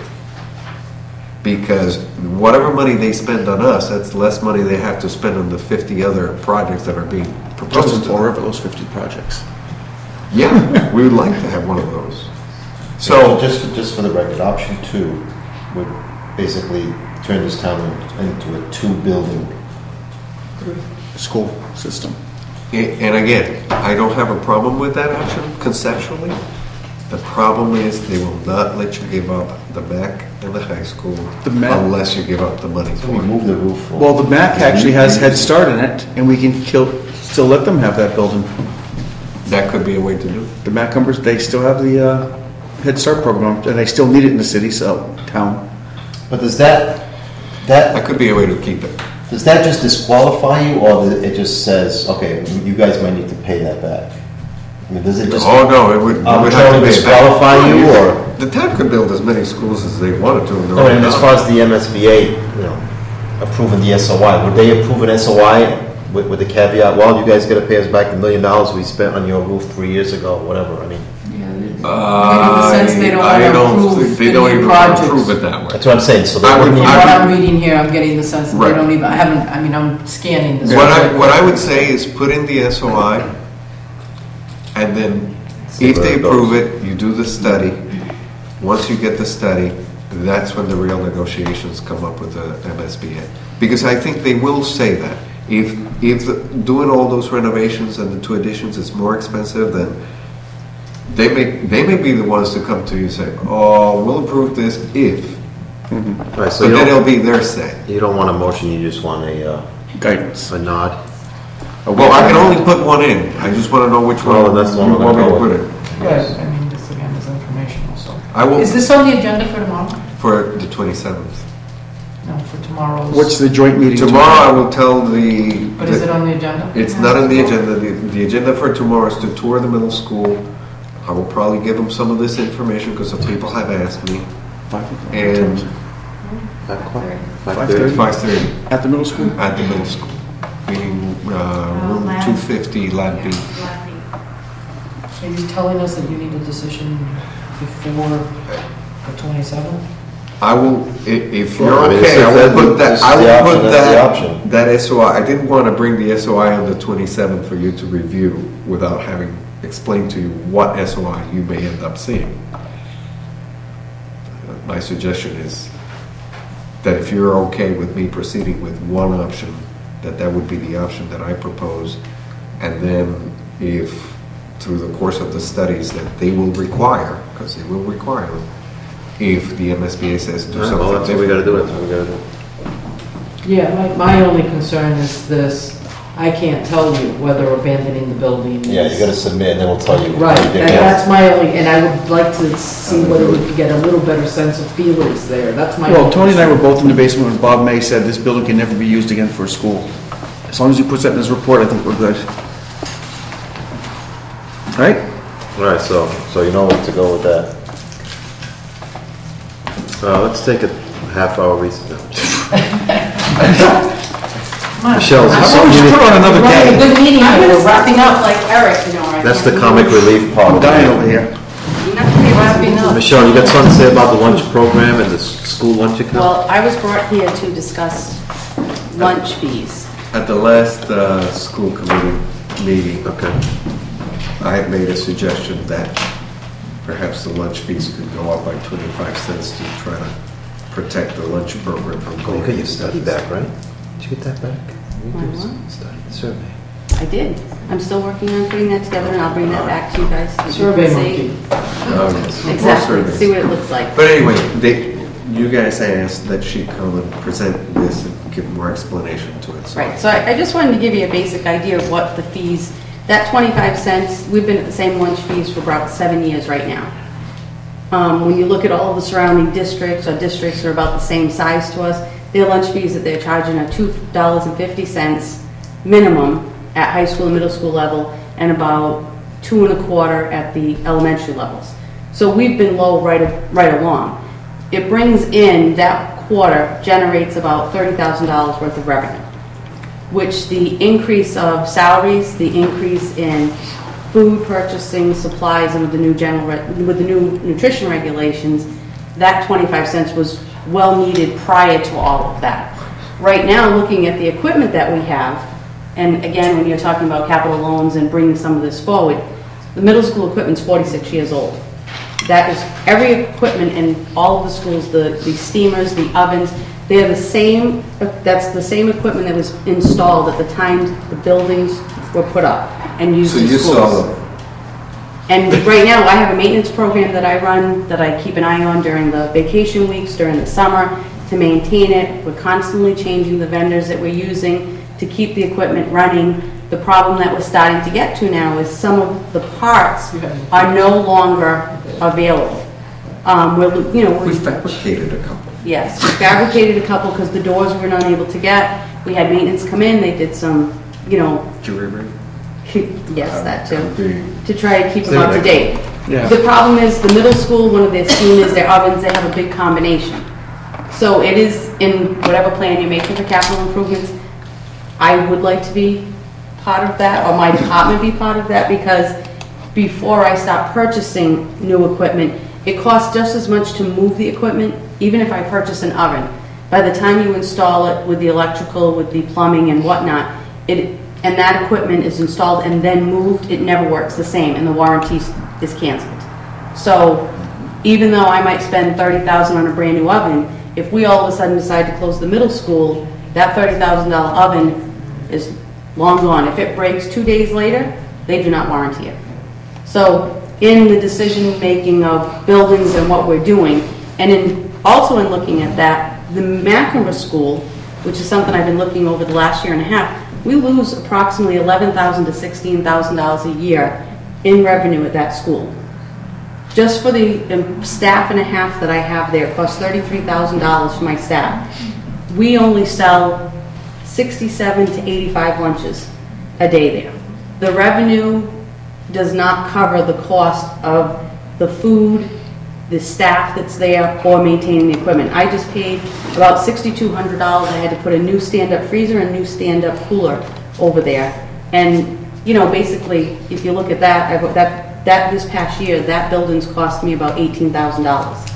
I'm looking into figuring out, could we just provide sandwiches at that school? You know, I hate to do that. I hate to, you know, turn that into just a brown bag lunch over there for the kids, and, you know, because then they don't have an understanding when they go to the lunch line what it's like when they go to the elementary school. You know, a lot of different things. Families, do they want, you know, a big brown bag lunch? Probably not. The cost to transport it from the elementary school, we don't have a vehicle, we don't have enough Cambros to do it, and now you're talking about worrying about who's going to transport the food from one building to another. You know, the temperature has to remain the same as when it leaves one section to another, one school to the other school. Just the initial cost for that would be about $75,000 between the vehicle, the equipment, transporting, having the right transportation equipment, and the person. You still need a staff that's going to make it at one school, transport it, get it to the other school, and then serve it. So there's a lot with that school that there again is another expense that is coming off of my revenue that you can look at that has lost since 2010. At the end of this year, we're looking at about $42,000 left in revenue. If I was to replace just 2 ovens and a steamer, it's $48,000. I'm hoping not to. I'm you know, doing everything in my power to keep the maintenance on everything running and looking for ways to, if I have an oven that goes down, what's something else that we can do. The increase in food, just the increase in food, supplies, and whatnot basically absorbs the 25% increase in school lunch. Per family, I had figured it costs each family $45. So if we increase school lunch 25 cents, it's $45 per year per student for that year.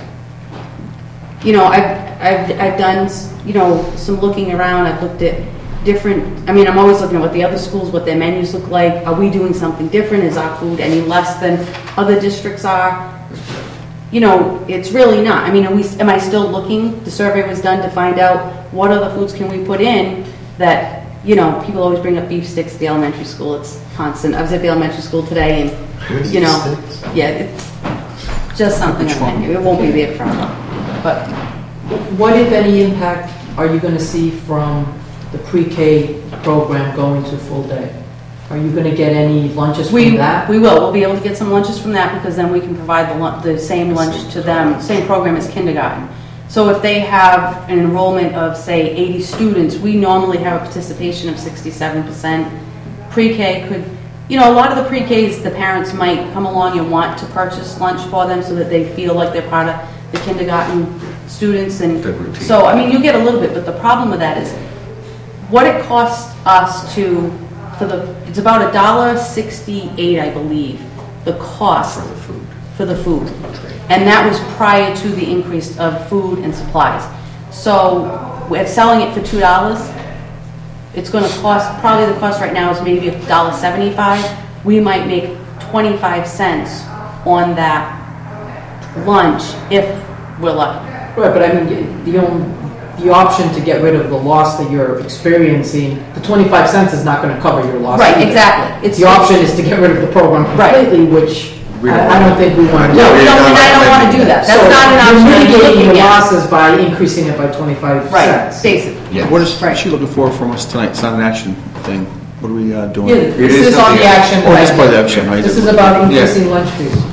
I mean, it's not something I'm thrilled over. I don't want to incur this fee on families, but you're talking $2.25 for kindergarten or pre-K if that program goes through 4th grade, and it's $45 per student per year. And through those surveys, I am looking to maybe include additional a la carte meals over at the elementary school, change things a bit, you know. Or I think we've shown public that we will reduce fees if we needed to, and if we're asking for fees, it's because we need it. So I'm all for the 25 cents. My concern has been this slow progression of us, at least in the lunch department, to actually use up that residual revenue that we have in there.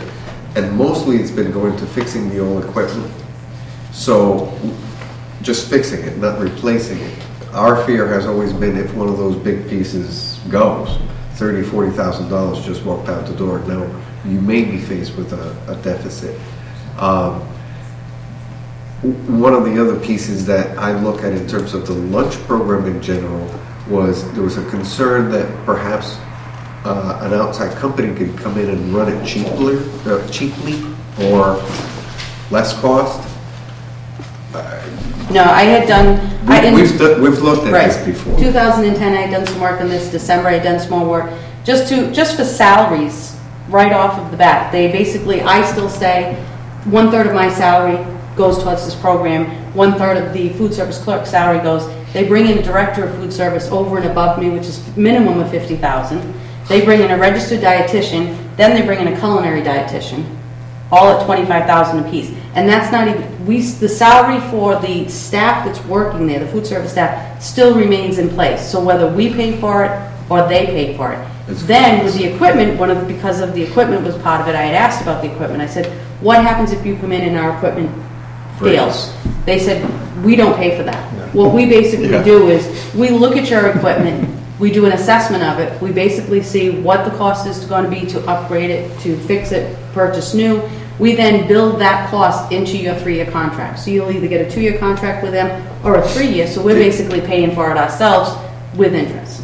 I didn't hear that, because that's new in my hearing.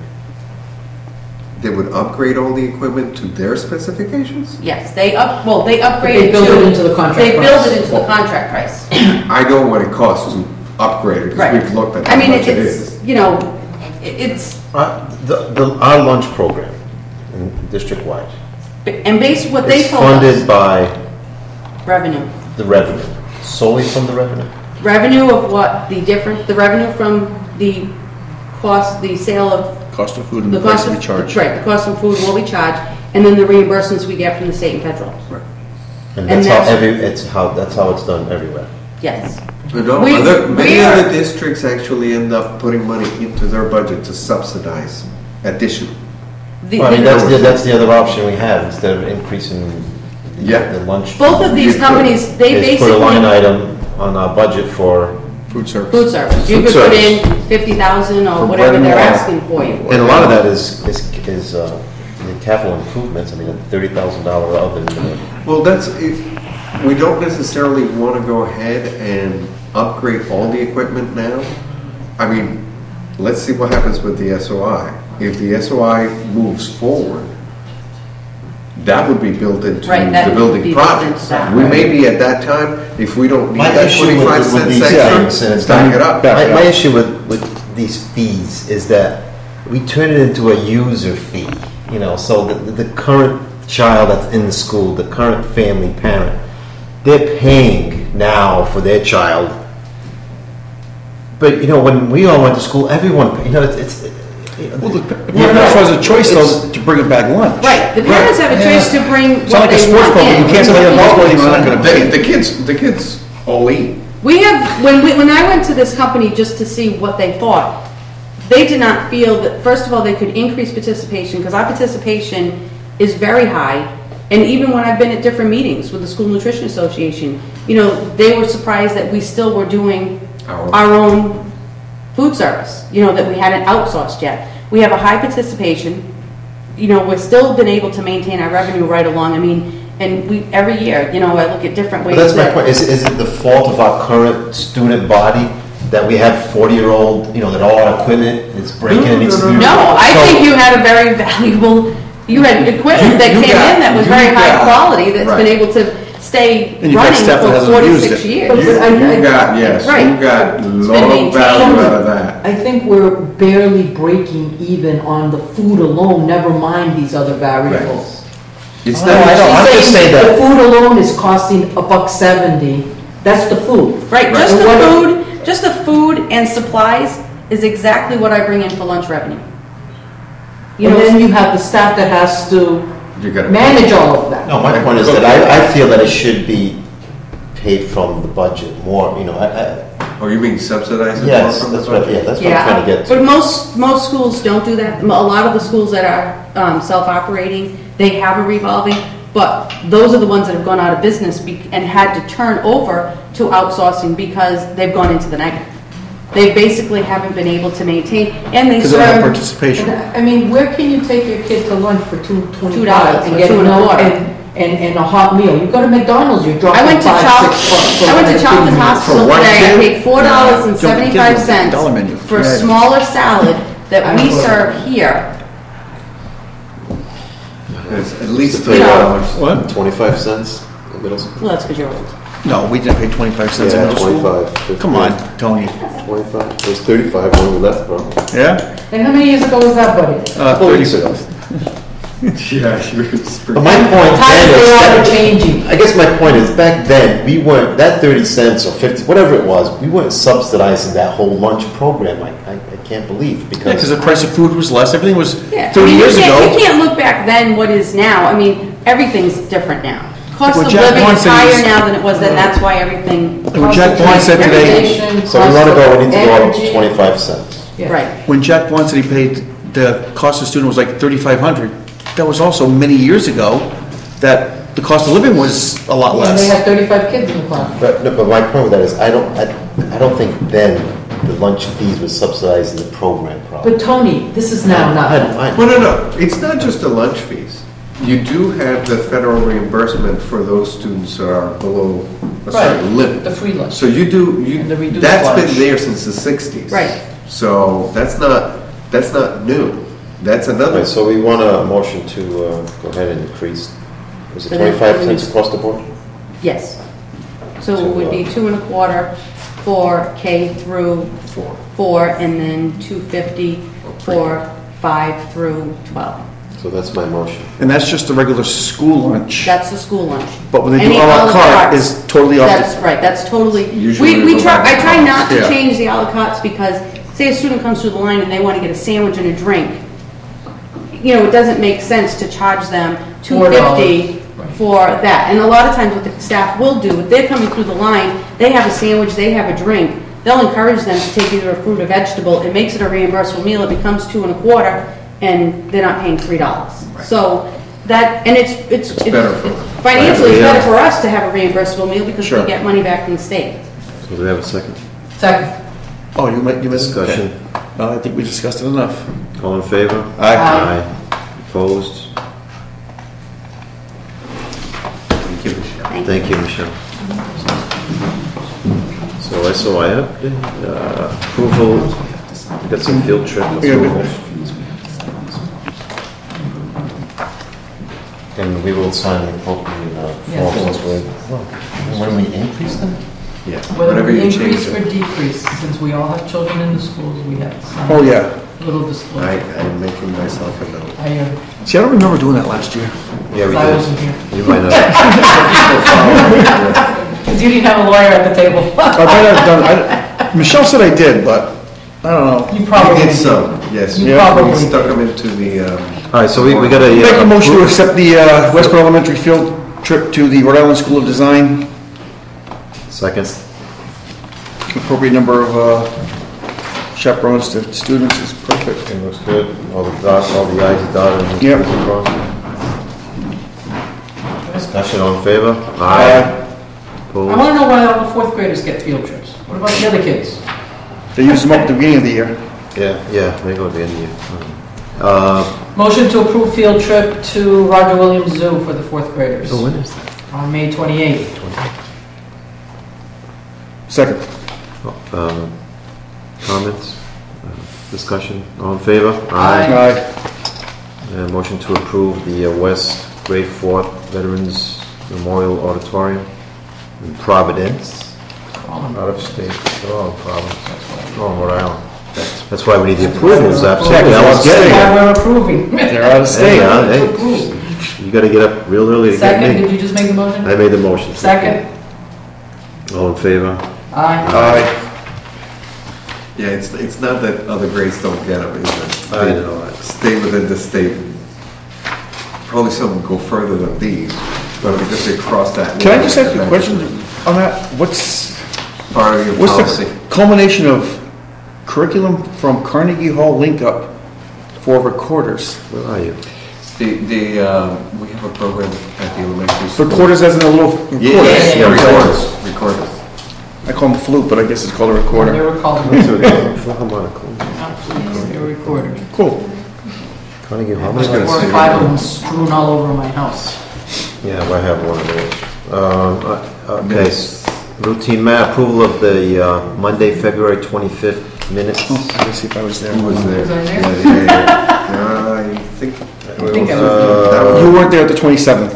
I You were there was at the 25th, you weren't there at the We were all 27th. there. I was here for the 20th. The three of us were there on the 25th, so motion. And you guys left, you left early to learn. You still have a quorum.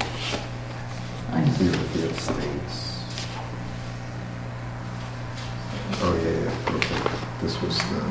Well, you were there until the warrant articles, pretty much, it looks like. Yeah, So you were there for most of the meeting.